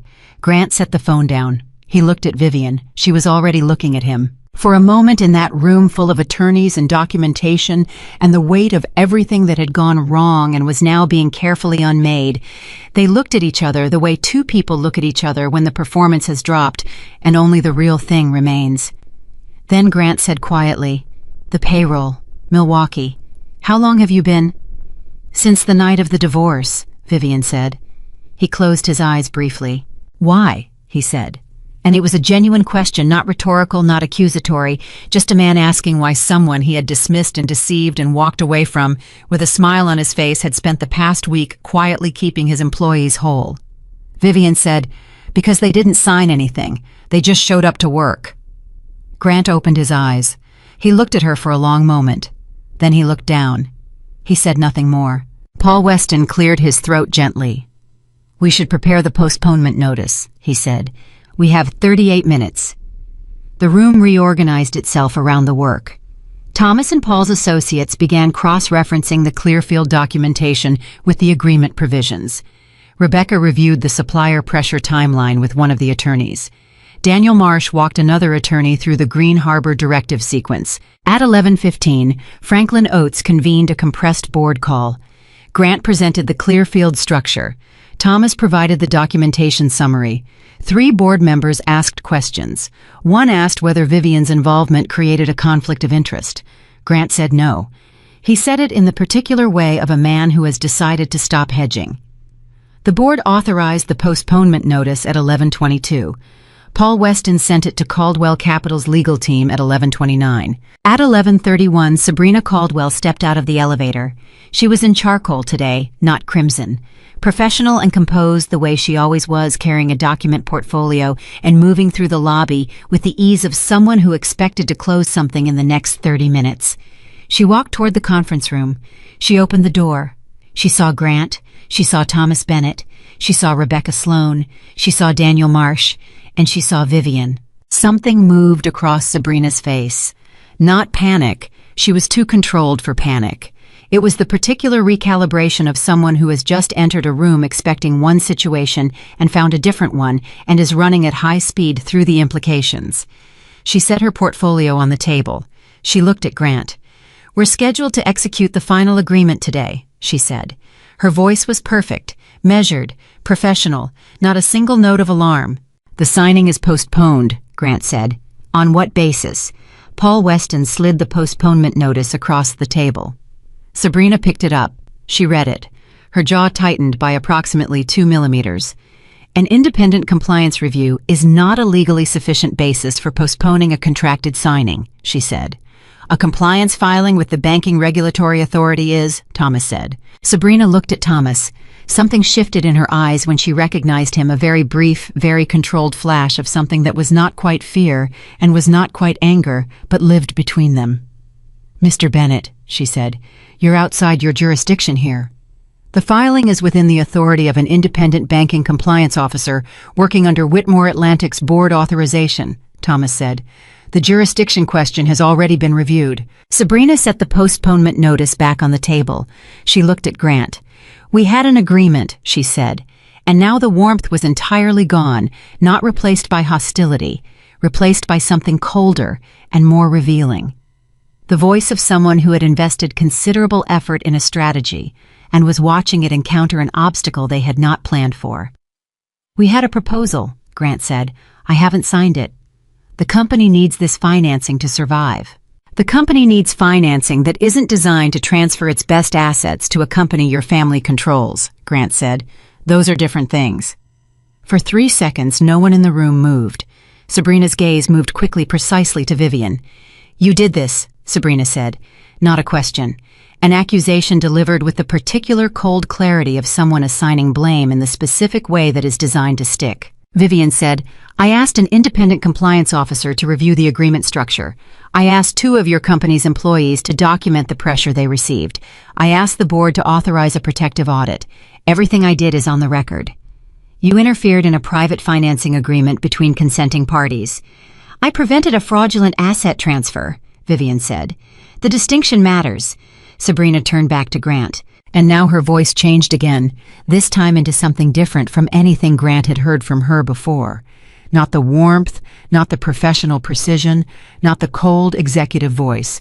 Something more personal and therefore more alarming. "Grant." She said his name the way she had said it 100 times, with intimacy, with the specific weight of shared history. "You know what this company needs. You know I've been beside you through all of it. Whatever she has told you." "She showed me Appendix D," Grant said. "I read it myself." Appendix D is standard protective structuring for a lender of our size. "Clearfield Energy Partners," Grant said. Silence. "Tell me Clearfield Energy Partners is not connected to your family's trust," Grant said. "Tell me that directly." The silence extended. Sabrina did not tell him that. She could not tell him that. The room understood what her silence meant. Thomas placed the ownership diagram on the table in front of her, the same diagram he had placed in front of Grant 2 hours earlier. The chain of Delaware and Nevada entities terminating in the Caldwell Family Trust. Sabrina looked at it. She did not pick it up. "I want to speak with you alone," she said to Grant. "No," Grant said. The word was quiet, absolute. The word of a man who has made a decision and does not require further discussion to hold it. "Grant." "No," he said again. Same tone, same finality. Sabrina looked at the diagram one more time. She looked at Vivian. Vivian looked back. There was a great deal in that exchange. 6 months of constructed proximity, the crimson dress in the law office doorway, the quiet campaign against a woman Sabrina had apparently underestimated from the beginning, and now this room, this documentation, this specific moment of accounting. Vivian said nothing. She did not need to. Sabrina picked up her portfolio. She said to the room, to no one in particular, "This review will not hold. Our legal team has already been notified of the filing," Thomas said. "The regulatory hold is in place. Any attempt to execute the transfer provisions while the review is active creates additional liability." Sabrina walked to the door. She stopped with her hand on the frame. She said without turning, "You have no idea what you've done." She left.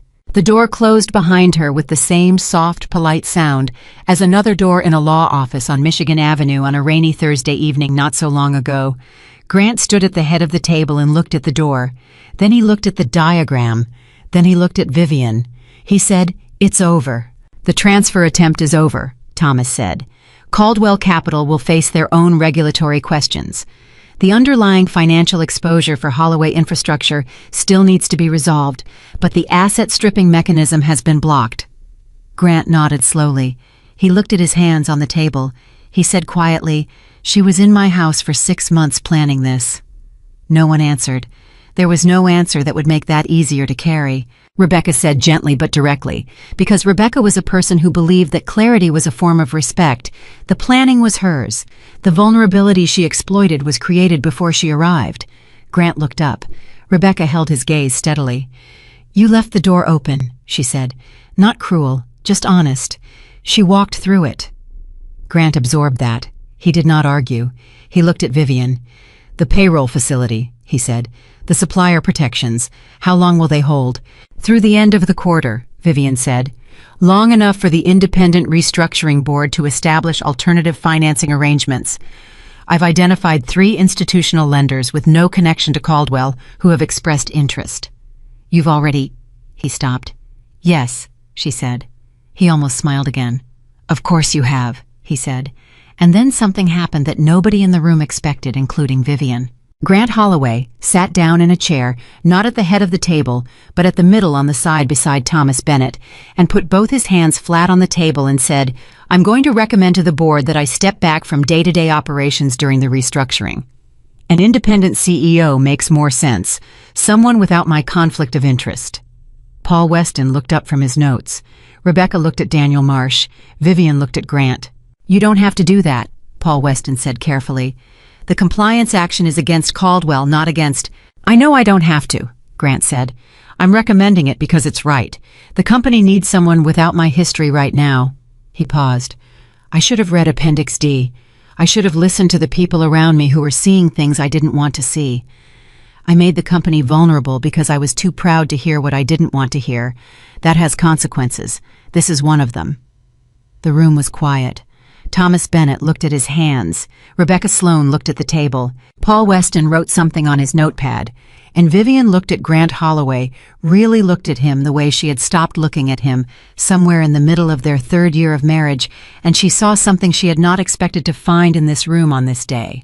She saw him clearly. Not the CEO, not the husband who had dismissed her, not the man who had smiled at the divorce table, just Grant. A man who had been wrong about almost everything for a very long time, and who was now in this specific moment choosing to be right about something even though it cost him. She did not say what she was thinking. There would be other moments for that, or there wouldn't, and either way, this was not the time. She said, "There's one more thing." Everyone looked at her. "The press has been circulating photographs of me with Nathan Cole, suggesting that I used a personal relationship to retaliate against Grant. Sabrina's people almost certainly placed those stories." She looked at Thomas. "The compliance filing will become public record. When it does, the Clearfield ownership structure becomes public. I'd like the timeline made available to any journalist who asks, not as a statement from me, but as a documented record. The photographs lose their narrative once the actual story is visible." Thomas nodded. "Done," he said. It was 12:47 in the afternoon.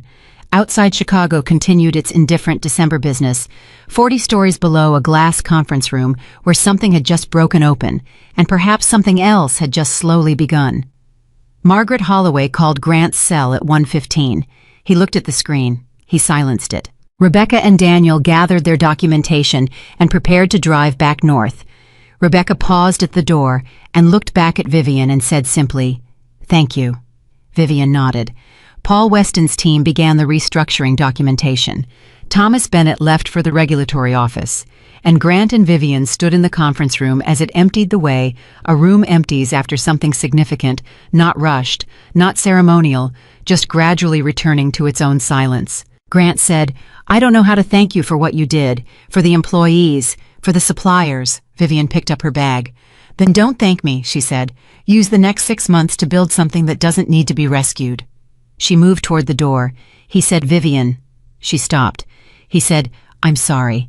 Not because of what you are, because of what I did, to you, for years." Vivian stood with her hand near the door. She stood there for 3 seconds. Then she said, "I know." And she left. The elevator doors closed behind her. Grant stood alone in the conference room in the silence of a room that had just held something enormous, and he looked at the ownership diagram still lying on the table, the chain of entities, the Caldwell family trust, the mechanism of a trap that had almost closed around everything, and he thought about what Rebecca had said. "You left the door open." She walked through it. He picked up the diagram. He folded it. He put it in his jacket pocket.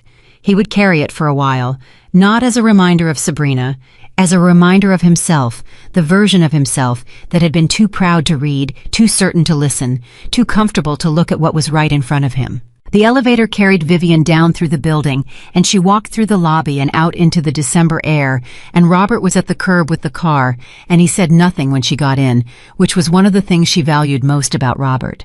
She sat back. She closed her eyes.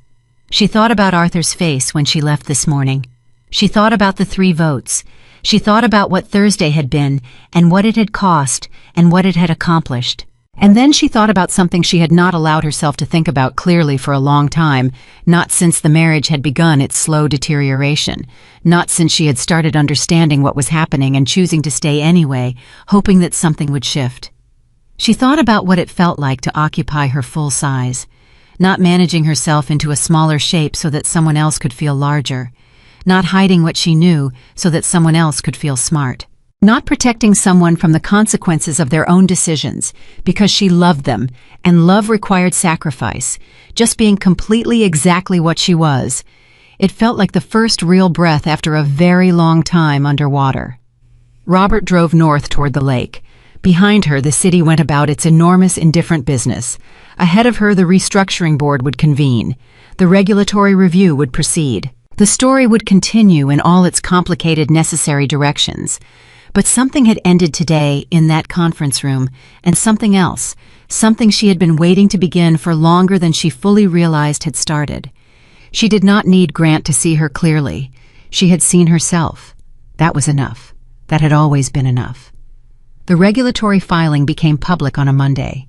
Not because anyone planned it for Monday specifically, but because Thomas Bennett submitted the final verification documents on a Friday afternoon, and the Banking Compliance Authority processed them over the weekend and posted the case summary to their public register at 8:47 on Monday morning, and by 9:15:03, financial journalists had already called Howard Pratt's office, and by 9:30, Howard had walked into Grant's office and closed the door.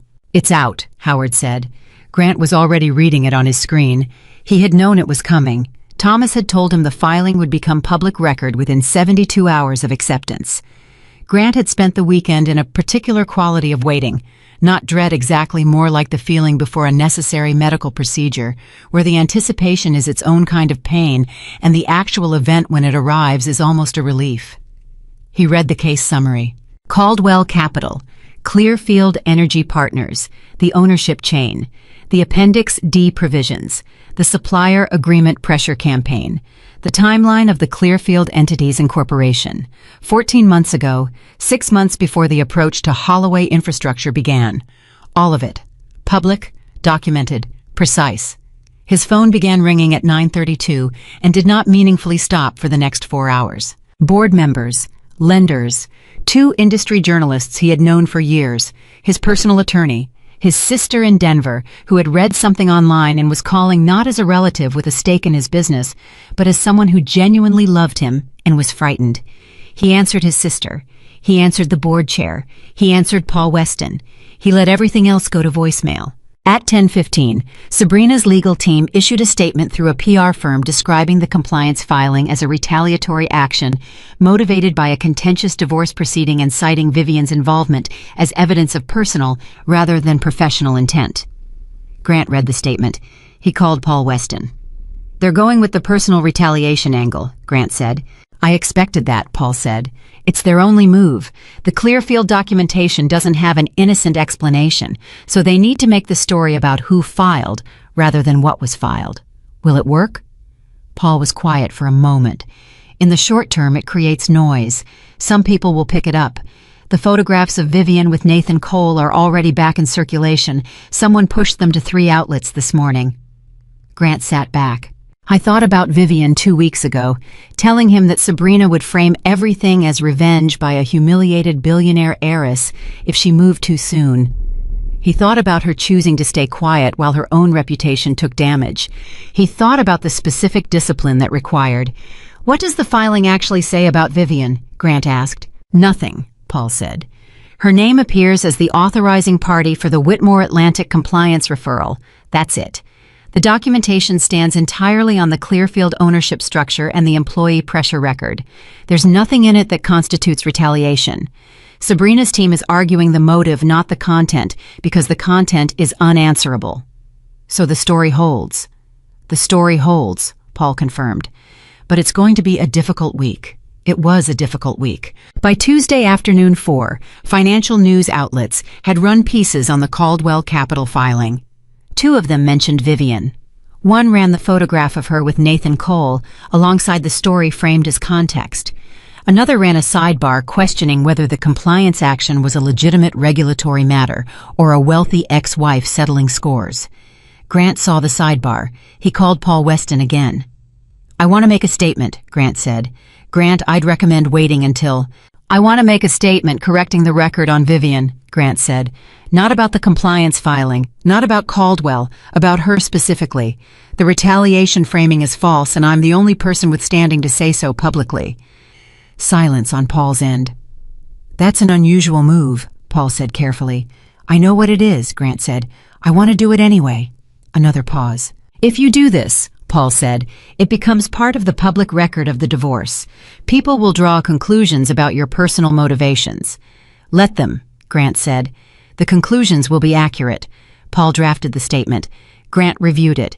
He changed 2 sentences not to soften them, but to make them more specific, more honest.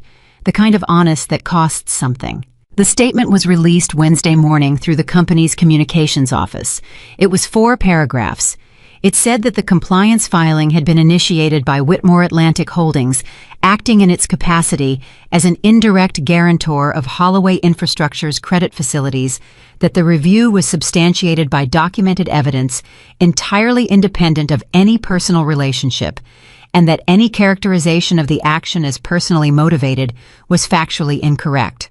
The 4th paragraph said the due diligence performed by Whitmore Atlantic's compliance team identified genuine structural irregularities in the Caldwell Capital Agreement that warranted regulatory review. Holloway Infrastructure's board supports the filing. The company is grateful for the protective action taken on behalf of its employees and supply chain partners. He did not name Vivian directly. He didn't need to. Everyone who read it understood. At Lake Geneva.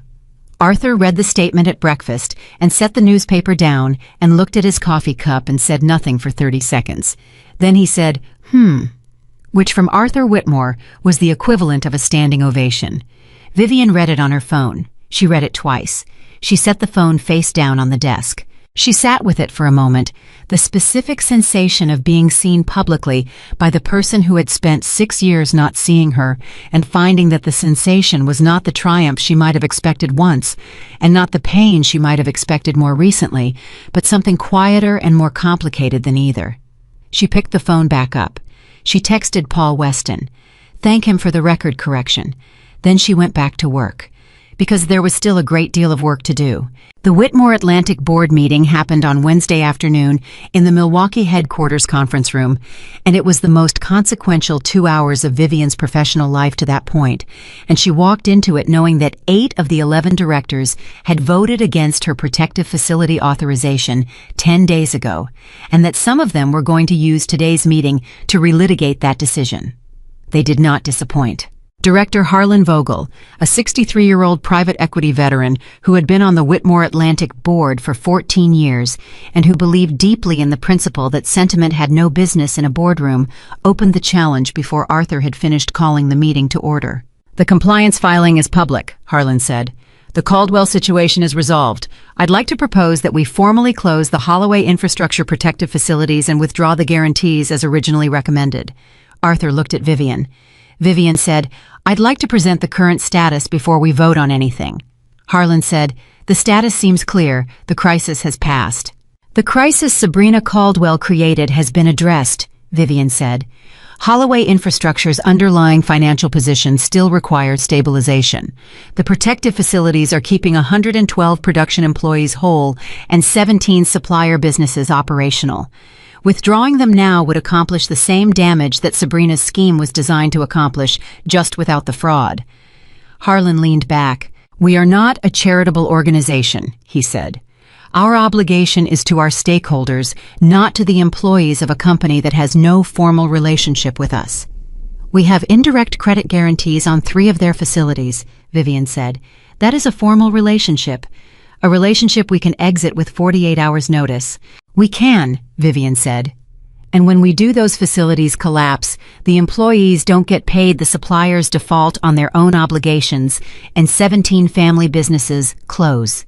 That outcome does not reflect the values this organization was built on. The room was quiet. Harlan said, with respect, Vivian, those values were articulated by your grandfather in a different era. Our current stakeholder obligations. were articulated by my grandfather, Arthur said from the head of the table in the quiet voice of a man who has said something once and expects it to be heard precisely because he understood that how an organization behaves when no one is watching is the only true measure of what it is. Harlan looked at Arthur. Arthur looked back. It was the particular exchange between two people who have known each other long enough that what passes between them in 2 seconds covers considerable ground. Harlan said the vote 10 days ago was 8-3 against. The vote 10 days ago was about whether to authorize, Vivian said. Today's vote is about whether to continue. They're different questions, and they deserve different consideration because the situation has materially changed. 10 days ago, the compliance risk was unknown. Now it's documented. The facilities we authorized have been the direct mechanism by which a fraudulent asset transfer was prevented. Withdrawing them now before the restructuring is stable would expose Whitmore Atlantic to reputational questions about why we protected Holloway Infrastructure's assets from Caldwell and then failed to protect its people.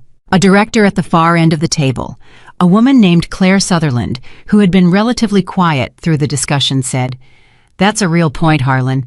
If we exit now and the Milwaukee operation collapses in January, the narrative is that Whitmore Atlantic blocked the Caldwell deal and then walked away.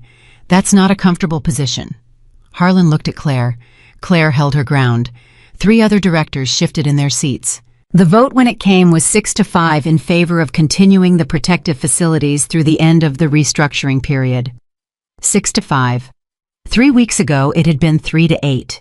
Vivian had moved 5 votes in 3 weeks through documented reality, not argument. Harlan gathered his papers at the end of the meeting and paused beside Vivian's chair and said without rancor in the voice of a man adjusting his position based on evidence, "You should know I still believe the underlying decision was influenced by your personal situation." Vivian looked up at him. "I know," she said. "You're wrong, but I understand why you think it." Harlan considered that. Then he said, "Your grandfather would have said the same thing to me 30 years ago." He left. Vivian sat in the emptying conference room and felt something release in her chest, not completely, not cleanly, but enough to breathe more fully than she had in 2 weeks. Arthur sat beside her. 6-5, he said. 6-5, she agreed. Your grandmother moved a 7-4 vote in 1987, Arthur said. She considered it one of her better days. Vivian looked at him. Arthur smiled a small private smile that carried about 40 years of history. She would have liked you very much, he said. She always did, actually, from the photographs.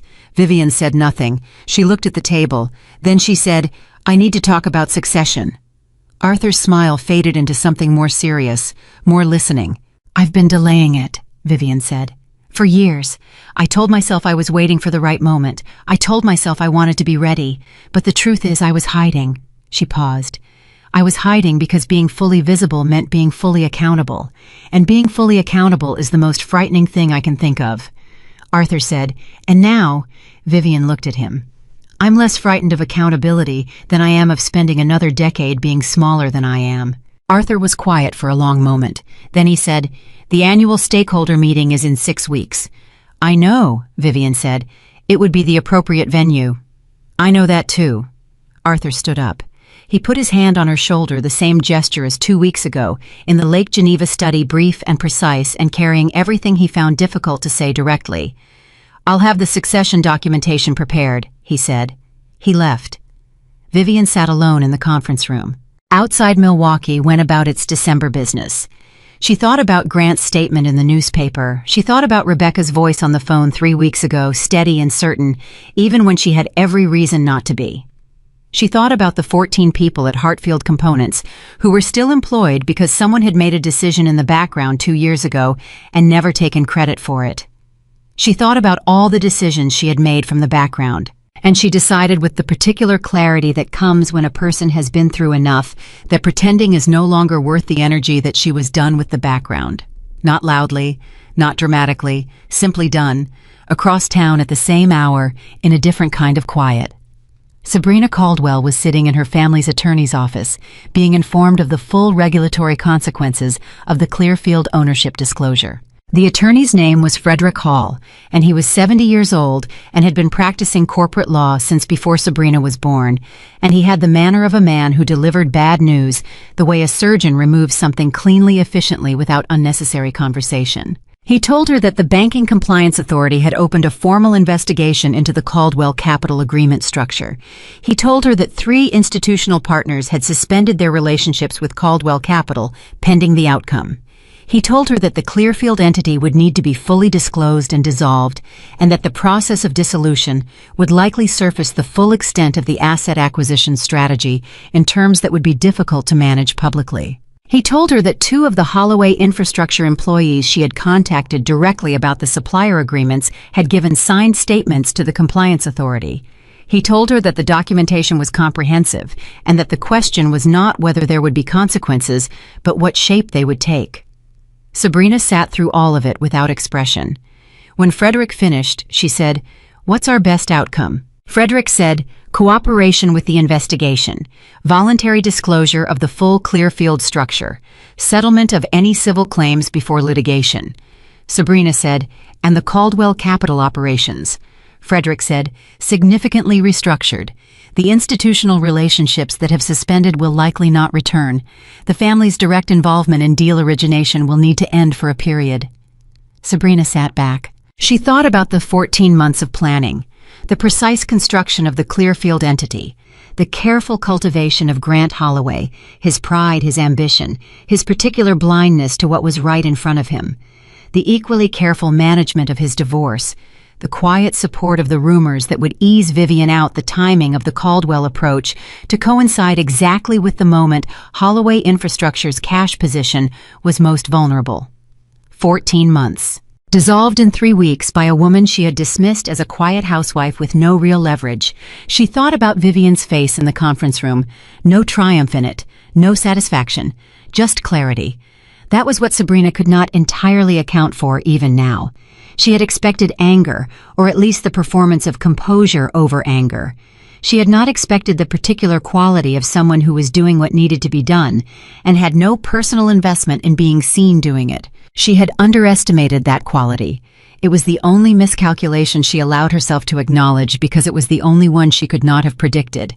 She told Frederick to proceed with the cooperation strategy. She left his office at 4:30. She did not call Grant. She understood with the cold precision that had always been her most genuine quality that Grant Holloway was not someone she would speak to again. At the Holloway Infrastructure Tower. Thursday passed in the particular productive chaos of a company being restructured by people who actually knew what they were doing. Paul Weston's team worked alongside the independent board committee Franklin Oates had convened. Howard Pratt spent 12 hours pulling financial records.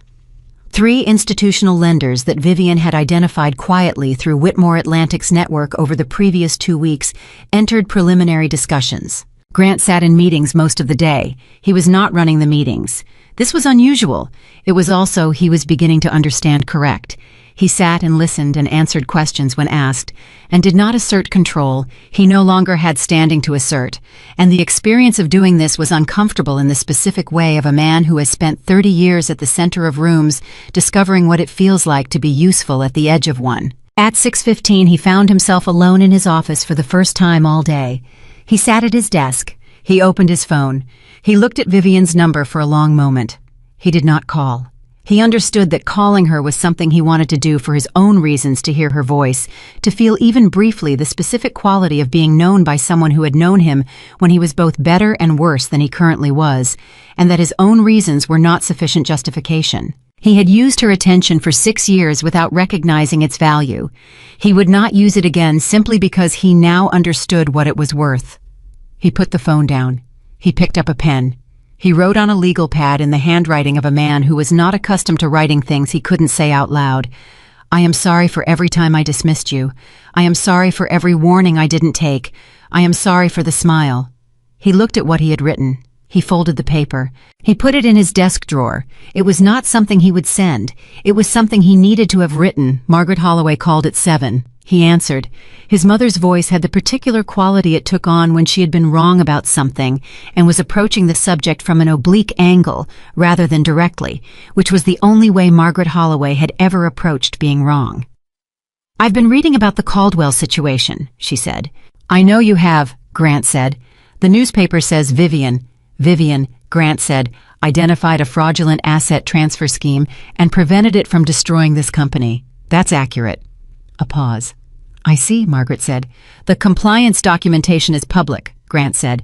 "If you'd like to understand what happened, you can read it." Another pause.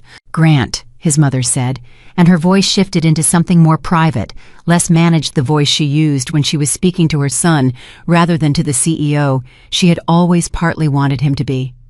"I didn't treat her well." Grant was quiet. "I thought she wasn't right for you," Margaret said. "I thought Sabrina was—" She stopped. "I thought Sabrina was what you needed." "You thought Sabrina was what I looked like I needed," Grant said. "That's different." His mother was quiet for a long moment. "I owe her an apology," Margaret said. "Yes," Grant said. "You do." "Do you think she would—" "I don't know, Mom," Grant said. "But the apology isn't for you to feel better. If you mean it, you offer it. What she does with it is her decision." Margaret said nothing. Then, "You've changed." "I'm trying to," Grant said. "It's slower than I'd like." He said goodnight. He sat in his office for another hour. Then he went home to his apartment, not the North Shore condominium that had been Vivian's in the settlement, which he had not entered since the divorce, but a smaller place he had rented in the week since, which was entirely his own and entirely unfamiliar, and which still felt every morning like a space he had not yet figured out how to inhabit. He made dinner. He ate alone. I thought about nothing in particular, which was unusual for him, and which he understood to be a form of rest that he had previously been unable to access. He slept before 11. Across the city in a hotel suite near the financial district, Vivian was having a different kind of evening. Nathan Cole had called that afternoon a brief, careful call, the call of a man who understood that his name had been attached to a story he had nothing to do with and who wanted to confirm without drama that Vivian was managing it. "The photographs are circulating again," he said. "I know," she said. "My firm is fielding questions. I want to make sure you know that I have no intention of—" "Nathan," she said. "I know, you haven't done anything. If there's a statement I can provide—" "The compliance filing speaks for itself," she said. "Once the Clearfield story is fully out, the photograph narrative doesn't hold. Let it run its course." A pause. "Are you all right?" he asked. It was the kind of question that Nathan Cole asked direct without performance, the question of a person who actually wanted to know the answer rather than the social answer. Vivian thought about it. "Yes," she said. "I think I actually am." She meant it, which surprised her slightly because she had expected to feel more battered than she did. The past 3 weeks had been exhausting and exposing and technically complex and emotionally expensive in ways she had not fully accounted for when she sat in Arthur's study on the night of the divorce and said the workers didn't sign the papers. But underneath the exhaustion was something she had not felt in a long time.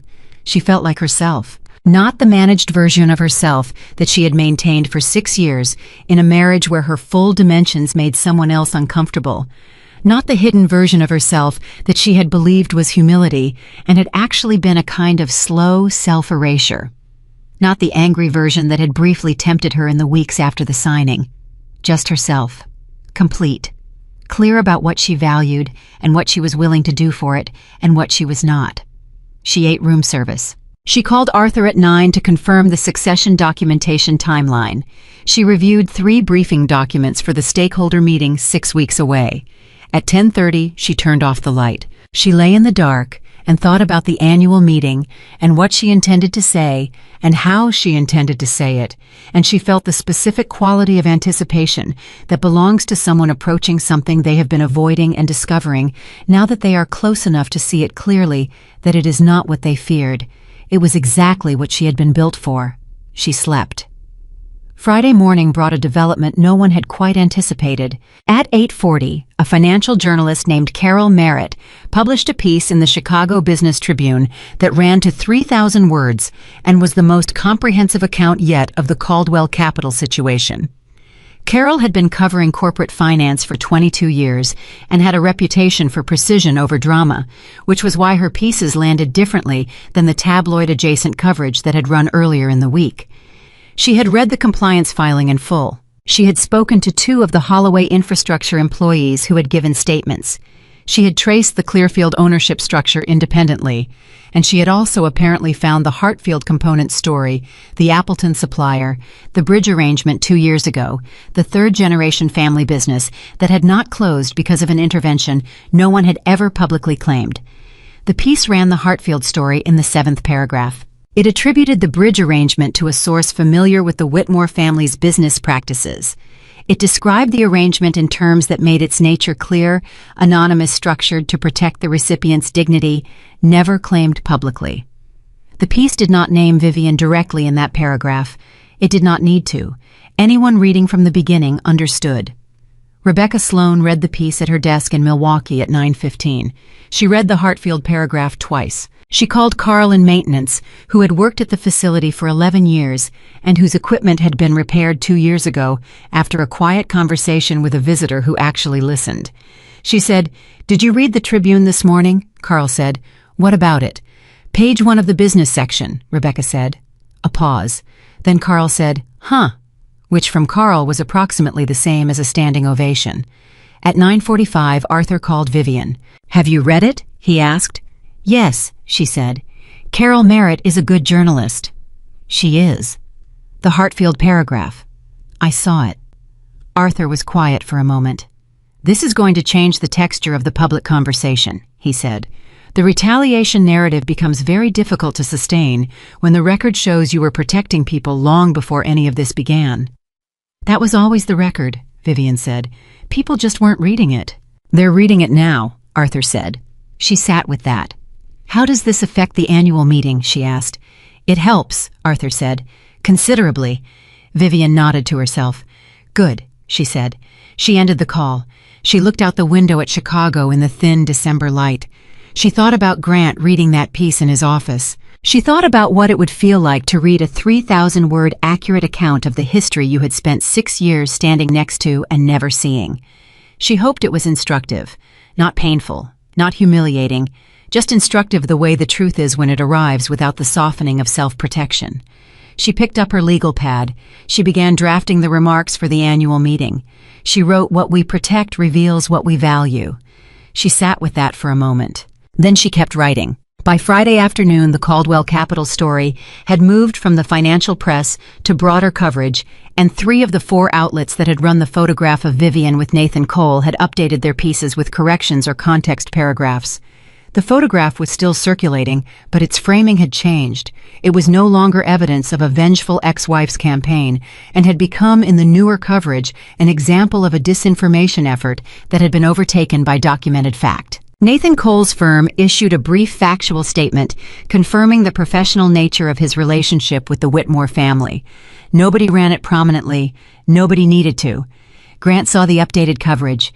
He saw his Wednesday statement being cited as the turning point in the public narrative. He sat with that, the specific experience of having done one right thing in a situation full of wrong ones, and finding that it mattered, and understanding at the same time that one right thing does not balance the ledger.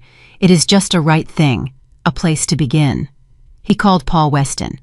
"The restructuring board," Grant said.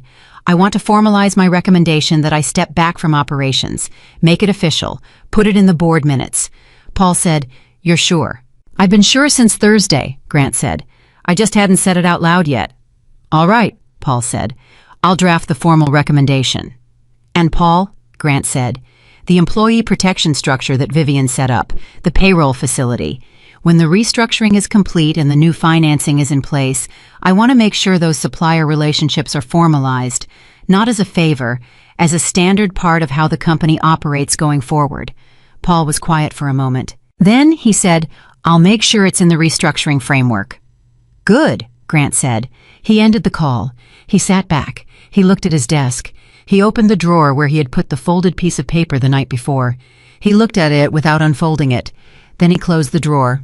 "Some things you keep, not because they serve a purpose, because they remind you of the distance between who you were and who you are trying to become, and that distance is worth remembering especially when it is uncomfortable." Outside the window, Chicago was moving into Friday evening, the particular energy of a city releasing the week, and Grant Holloway sat in his office on the 31st floor and did not feel free the way he had felt free 3 weeks ago at the divorce table. He felt something smaller and more real than freedom. He felt accountable, which was, he was beginning to understand, the only foundation on which anything worth building could actually stand.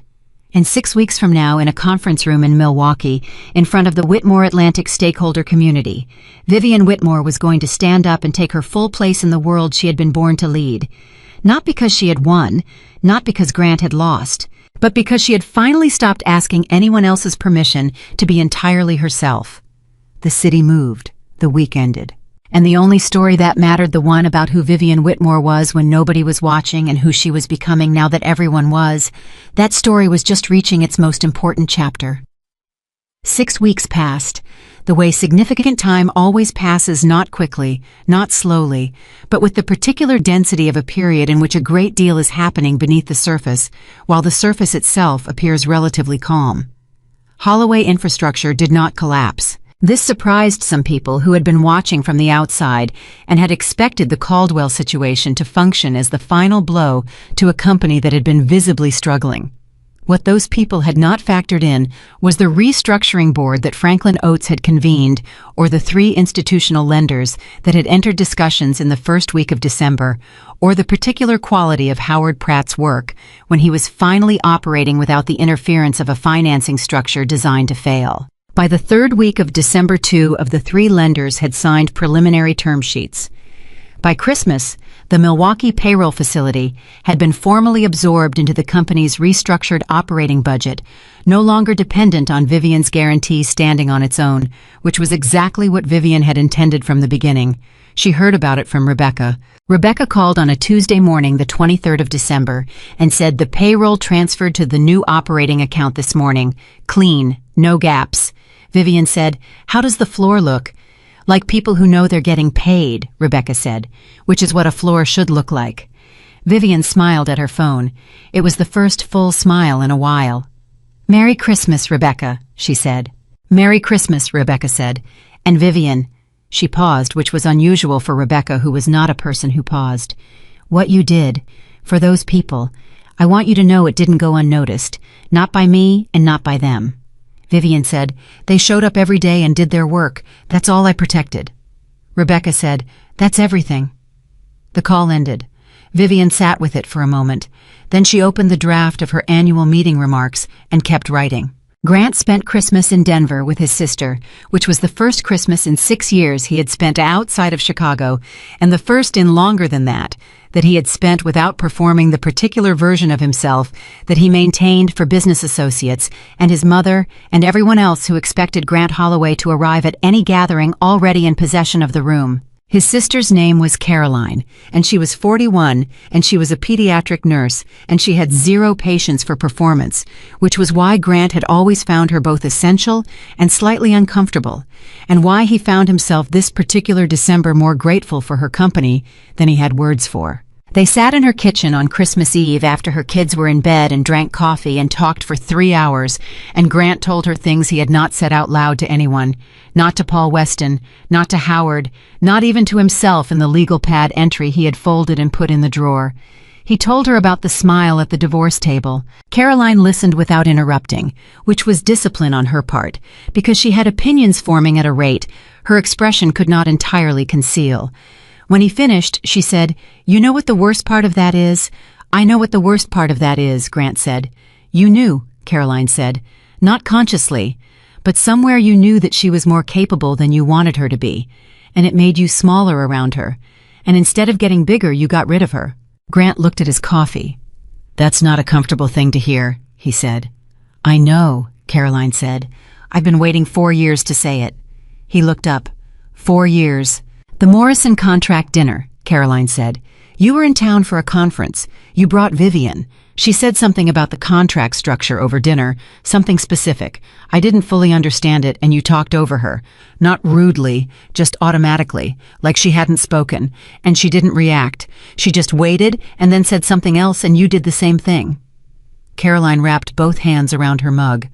"I thought he has no idea what he's sitting next to." Grant was quiet for a long moment. "Why didn't you say something?" he asked. "Because you weren't ready to hear it," Caroline said. "People never are until they are." He sat with that. "Am I ready now?" he asked. And it was a real question, not rhetorical, not self-pitying, just genuinely uncertain in the way that a man is when he is trying to assess his own condition honestly. Caroline looked at him. "You're here," she said, "in my kitchen, on Christmas Eve, talking about what you did wrong instead of what everyone else did wrong. That's new." She paused. "So yes, I think you're getting there." They sat in the kitchen until midnight. It was the best Christmas Eve Grant had spent in years, and it cost him nothing except the willingness to be honest about things. He had spent a long time not being honest about, and it gave him something he had not realized he was missing, the specific relief of being known accurately by someone who loved him anyway. He drove back to Chicago on the 26th. He went directly to the office. He reviewed the restructuring progress. He called Paul Weston. He called Howard. He did the work that needed doing, and he did it without the performance of authority. He no longer possessed, and he found that doing it that way was actually more effective because the people around him were responding to what he actually contributed rather than to the space his title occupied. That was instructive. He filed it away. The new year arrived. January moved the way. Chicago January always moves with the particular cold that has no interest in anyone's feelings about it, and Vivian spent most of it at Lake Geneva, working on the annual meeting preparation and reviewing the succession documentation Arthur's attorneys had completed before Christmas. The document was 112 pages. She read every page. She had questions about 17 of them. She scheduled meetings. She resolved the questions. She revised 4 provisions. Arthur reviewed her revisions and said, "Your grandmother revised 6 provisions in the same document 23 years ago." Vivian looked at him. "Was she right?" she asked. "She was right about 5 of them," Arthur said. "We argued about the 6th for 9 years." "Which one?" Arthur smiled. "The discretionary protective facility provision." Vivian looked at the document. She found the provision. She read it. She looked up at Arthur. She wanted it broader, Vivian said. It was not a question. She wanted it to cover suppliers and employees of companies in which Whitmore Atlantic held indirect interests, Arthur said, not just direct holdings. Vivian looked at the provision again. "She was right," she said. "Yes," Arthur said. "She was." Vivian revised the provision. Arthur watched her. He said nothing. But something in his expression settled something that had been quietly unresolved for 23 years, finding its way finally to the right place. The second week of January brought something Vivian had not anticipated and had not fully prepared for, and which arrived in the form of a handwritten letter delivered by courier to the Lake Geneva estate on a Wednesday morning. The return address was Margaret Holloway's home in Lincoln Park. Vivian looked at the envelope for a moment before opening it.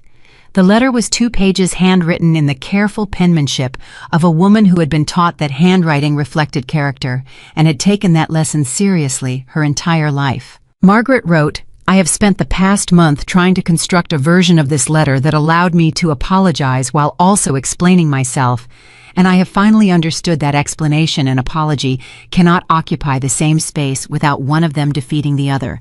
So I am choosing apology. I was wrong about you, not merely mistaken wrong. I looked at everything you were and decided it was insufficiency, because it did not match what I had decided Grant needed.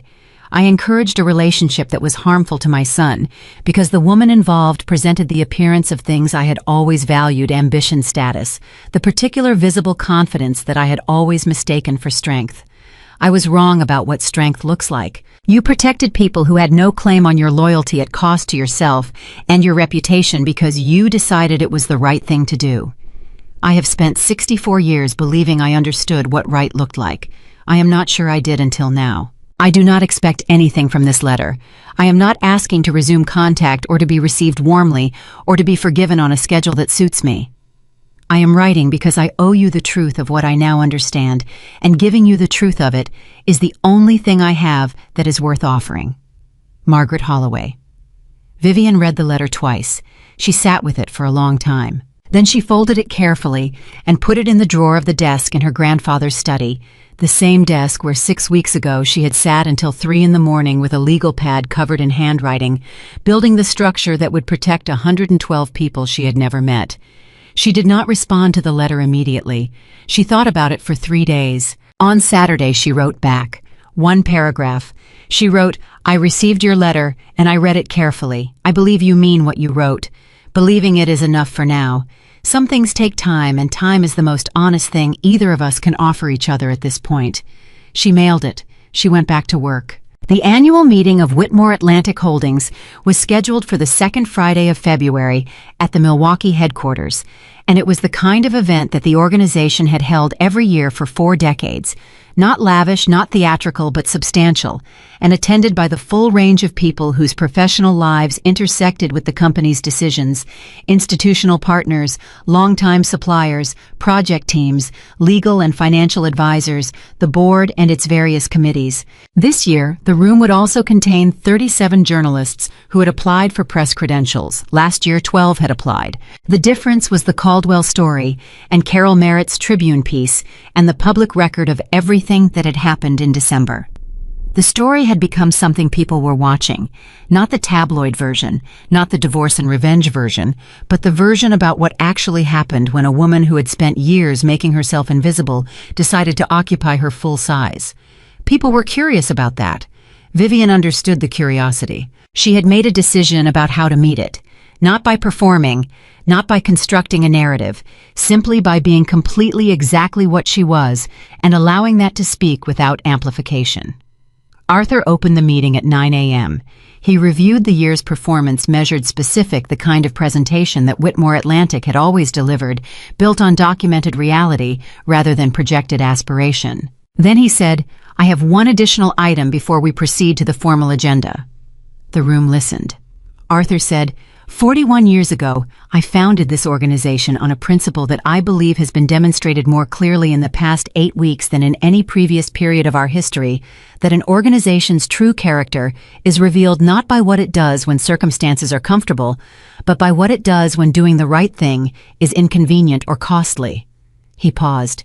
"It is my honor and my privilege," he said, "to formally transfer the chairmanship of Whitmore Atlantic Holdings to my granddaughter Vivian Whitmore, whose judgment, integrity, and commitment to the people this organization affects have been demonstrated publicly and completely in the period just concluded." He looked at Vivian. The room looked at Vivian. Vivian stood. She had written and rewritten these remarks 11 times over 6 weeks. She had practiced them in the study at Lake Geneva, while Arthur pretended to read and actually listened. She had revised them after Margaret's letter. She had revised them again after a phone call with Rebecca the previous Tuesday. She stood at the front of the room and looked at the people in it, the board members who had voted 8-3 against her, and then 6-5 for her, the institutional partners who had suspended relationships with Caldwell Capital, and were now watching to see what came next. The journalists with their notebooks, the familiar faces of people who had worked alongside Whitmore Atlantic for decades. She said, "What we protect reveals what we value." She had written that sentence 6 weeks ago, the first sentence of the first draft, and she had left it unchanged through 11 revisions, because it was true in the way that simple things are true, completely without qualification, surviving every attempt to make it more complicated. She said, 8 weeks ago, I made a decision that several members of this board, appropriately given what they knew at the time, voted against. I authorized a protective facility for a company in which we held indirect interests covering wages for people I had never met and supplier obligations for businesses I had no formal relationship with. I made that decision because I believed those people had not chosen the circumstances they were being asked to absorb. They had simply shown up to work. She paused. The decision was questioned. My motives were questioned. My judgment was questioned. My personal situation was used publicly to suggest that what I was doing was revenge rather than principle. She looked at the board members who had voted against her without heat, without accusation. Those were fair questions to ask. I was not offended by them. I was asked to prove that my decisions were grounded in something more durable than personal feeling. I hope the past 8 weeks have provided that proof. A director in the second row nodded once. Harlan Vogel, sitting at the far end of the board section, looked at the table in front of him. Not in shame, in the particular private reckoning of a person adjusting their model of reality based on new evidence. Vivian continued, "This organization was built by my grandfather on the understanding that private wealth carries public responsibility, not the responsibility to perform generosity, the responsibility to actually be useful to the people whose lives your decisions affect. I have watched Arthur Whitmore live that principle for as long as I have been alive. I watched my grandmother live it before I fully understood what I was seeing. It is the inheritance I value more than anything else this organization has accumulated. She looked at Arthur. Arthur was looking at his hands. His jaw was set with the particular rigidity of a man who is not going to cry in a professional setting and is working quite hard at it. Vivian said, "Beginning this quarter, Whitmore Atlantic will implement a formal supplier and employee protection framework applicable to all companies in which we hold direct or indirect interests above a defined threshold. This framework codifies what we have always done informally and extends it to cover circumstances we have previously handled on a case-by-case basis. The documentation is in your board packets." She paused. "It is named," she said, "the Whitmore Protective Standards." She did not say whose idea it had originally been. She did not need to. The people in the room who had followed the story understood. A journalist in the press section wrote something quickly. 2 others did the same. Vivian finished her remarks. The room responded, not with the kind of applause that fills space and means nothing, but with the kind that builds from a few people and becomes general in the way of something genuine, people choosing to participate because they actually want to, not because the moment requires it. Harlan Vogel clapped. That was the thing that Vivian would remember most clearly afterward, not the applause as a whole, but the specific image of Harlan Vogel's hands coming together deliberate and real. She sat down. Arthur put his hand on hers briefly. She covered it with her other hand. They sat like that for 3 seconds, and those 3 seconds contained 41 years of the thing that had made this organization worth building and worth fighting for, and neither of them needed to say any of it, because they both already knew. 340 miles south in Chicago, Grant Holloway watched the Whitmore Atlantic annual meeting announcement appear in his newsfeed at 11:47. He read the headline. He read the summary paragraph. He sat back. He thought about the divorce table. He thought about the smile. He thought about standing at the Milwaukee facility window and watching a factory floor that was functioning because of a woman he had just dismissed with a $100,000 settlement offer and a confidentiality clause. He thought about the paper folded in his desk drawer. He got up. He walked to the window. He stood there for a long time. Then he called Caroline in Denver. She answered immediately. "Did you see it?" she said. "Yes," he said. "She's extraordinary," Caroline said. "I know," Grant said. A pause. "Are you okay?" Caroline asked. Grant thought about the question with the honesty he had been practicing since Christmas Eve. "I'm getting there," he said. "Are you going to call her?" Caroline asked.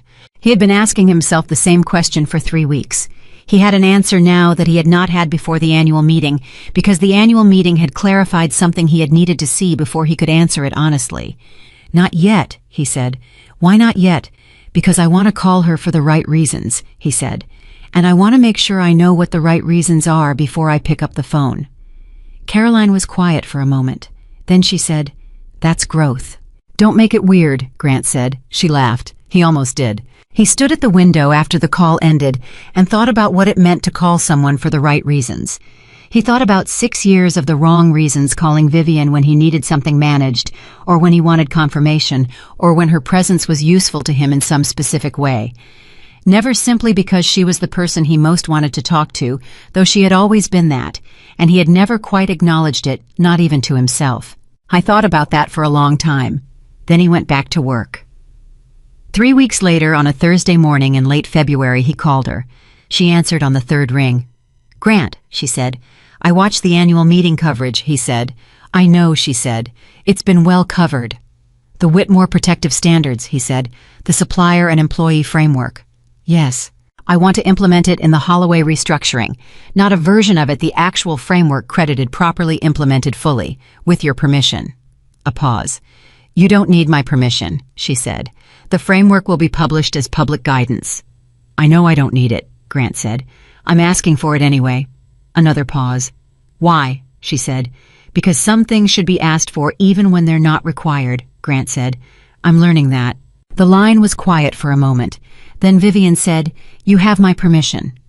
"Thank you," he said. He almost ended the call there. Then he said, "There's something else." She waited. "I'd like to meet," he said. "Not to negotiate anything. Not about the company or the restructuring or any of it. I'd like to sit across from you and say something to your face that I've been trying to figure out how to say for 3 months. A long pause. Vivian sat at the desk in the Lake Geneva study. She looked at the window.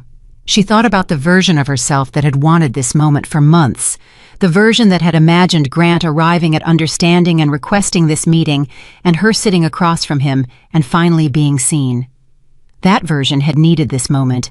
She noticed sitting in the study on a Thursday morning in February that the current version of herself did not need it the same way. She would go because she was past the point of avoiding things that were real, but she would go as herself completely without hoping for an outcome. Saturday, she said. There's a place on the river I like. I'll text you the address. Saturday, he said. The call ended. She sat with the phone in her hand. Then she set it down and looked at the lake through the window and felt something she had not felt about Grant Holloway in a long time. Not love exactly. Not yet, maybe not ever again in the form it had taken before. But something in the territory adjacent to it, something that recognized another person as real, as changed, as worthy of a Saturday morning conversation without requiring anything specific to come from it. That was enough. That was actually more than enough. Saturday arrived cold and clear. The place on the river was a small cafe that Vivian had discovered the previous autumn, run by a couple in their 60s who had retired from corporate careers to make coffee and pastries with what appeared to be genuine joy. It was not the kind of place anyone went to be seen. It was the kind of place people went to actually be somewhere. Vivian arrived first. She ordered coffee and sat at a window table and watched the river. Grant arrived 7 minutes later. He looked different from the man in the law office. Less polished, not in a neglectful way, just in the way of someone who had stopped spending energy on the performance of his exterior because he was using it on other things. He looked, Vivian thought, more like a person than he had in years. He sat down. He ordered coffee. He looked at her. She looked back. For a moment in the small cafe on the river, they simply looked at each other, the way two people look when the history between them is complicated enough that starting to speak requires choosing the truest thing first. Grant said, "I smiled when you signed." Vivian said, "I know. I've thought about it every day since December," he said. "Not because of the business, not because of what it meant for the company, because of what it said about who I was in that moment, what I had become." Vivian held her cup. "You were someone who had stopped seeing me," she said, simply. No accusation, just accuracy. "Yes," he said. "I had stopped seeing you a long time before that. And I told myself the story that made it your limitation rather than mine. I told myself you were quiet because you didn't have anything significant to say. I told myself you were careful because you were cautious by nature, not because you were seeing things I missed. I told myself the marriage wasn't working because we wanted different things." He paused. "We wanted the same things. I just didn't want them with you." The cafe was quiet around them. Someone at another table laughed at something. The river moved outside the window. Vivian said, "Why are you telling me this?" "Because you deserve to have it said out loud," Grant said. "Not in a legal filing, not in a press statement, just said, by me, to you." She looked at him for a long moment. "I forgive you," she said. The words were quiet and complete, and not what Grant had been expecting, though he could not have said what he had expected instead. "Vivian, I'm not saying it for you," she said.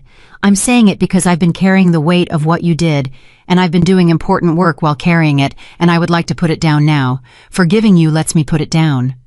Grant sat with that. "Does that mean—" he started. "It means I forgive you," she said.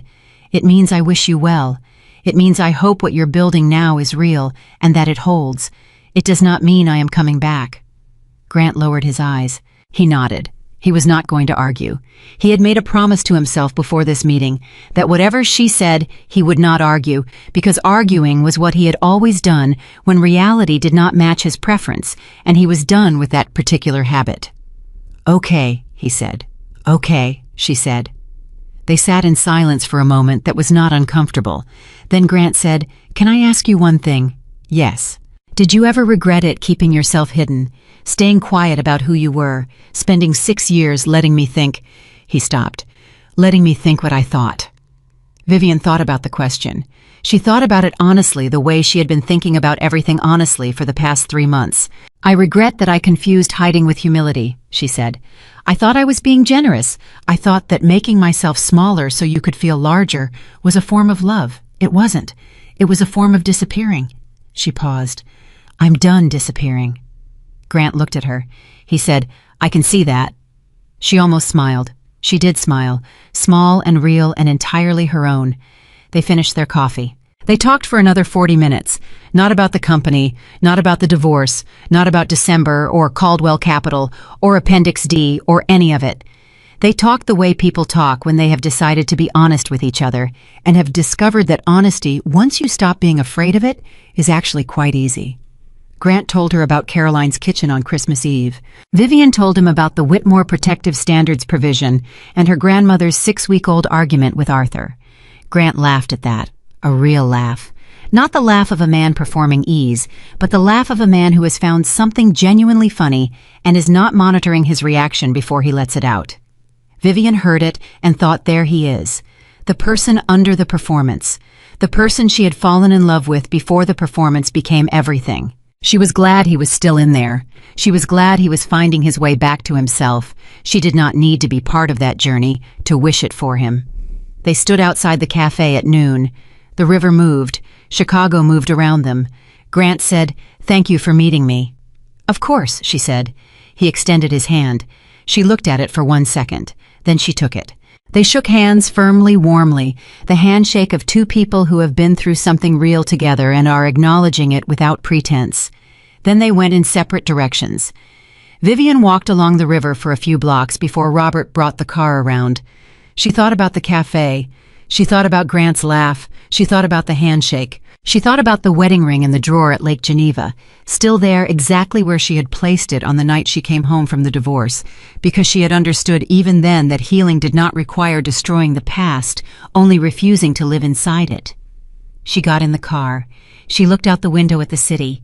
She felt completely and without qualification like herself. Not the hidden version, not the managed version, not the version that had made itself small enough to fit inside someone else's idea of what she should be. The full version, the one who had always been there waiting with considerable patience for the moment she decided to take up her own space without apology. At the Whitmore Atlantic annual meeting, she had stood in front of a room and said, "What we protect reveals what we value." She had been talking about the organization. She had also been talking about herself, because she had protected the people of Milwaukee, not because she was wealthy enough to, and not because she wanted Grant to regret losing her, and not because she needed to be seen doing it.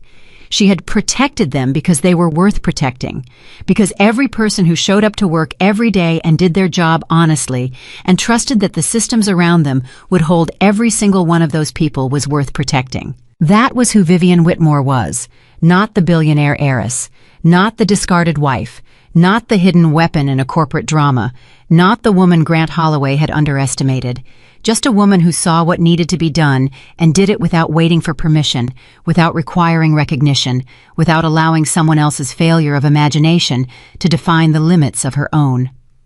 Robert drove north. February light spread across the water as they crossed into Wisconsin. At Lake Geneva, Arthur would be in his study, probably reviewing the board documentation for the March meeting, probably drinking the same tea he had drunk every afternoon for 40 years. At Hartfield Components in Appleton, 14 people would be reporting for their shift. At the Milwaukee facility, Rebecca Sloan would be on the floor at this hour, doing what she did every day, watching Managing Protecting showing up. In Chicago, Grant Holloway would be in his office doing the quieter work of a man who has decided that doing things right matters more than looking like he is. And Vivian Whitmore, chairwoman of Whitmore Atlantic Holdings, protector of people who had never heard her name, the woman who had waived a settlement because the number was an insult to her reality, the woman who had signed the divorce papers without an argument and walked out without a final word, and spent the following weeks quietly making sure that everyone else's life continued to hold. Vivian Whitmore rode north through February light and did not need a single thing from anyone. She had walked out of that law office with nothing, and she had always been carrying everything. Grant Holloway had lost a billionaire the night she signed the divorce papers, but he had begun losing Vivian years before that, one dismissed warning at a time, one interrupted sentence at a time, one morning at a time, when he had looked at the person across the table and decided she was less than she was. He had lost her by degrees. And she had found herself the same way, slowly, quietly, completely, until the woman who arrived at the Whitmore Atlantic annual meeting was not a woman who had survived a betrayal. She was a woman who had finally fully come home to herself. That was the only victory that had ever mattered, and it had been hers all along.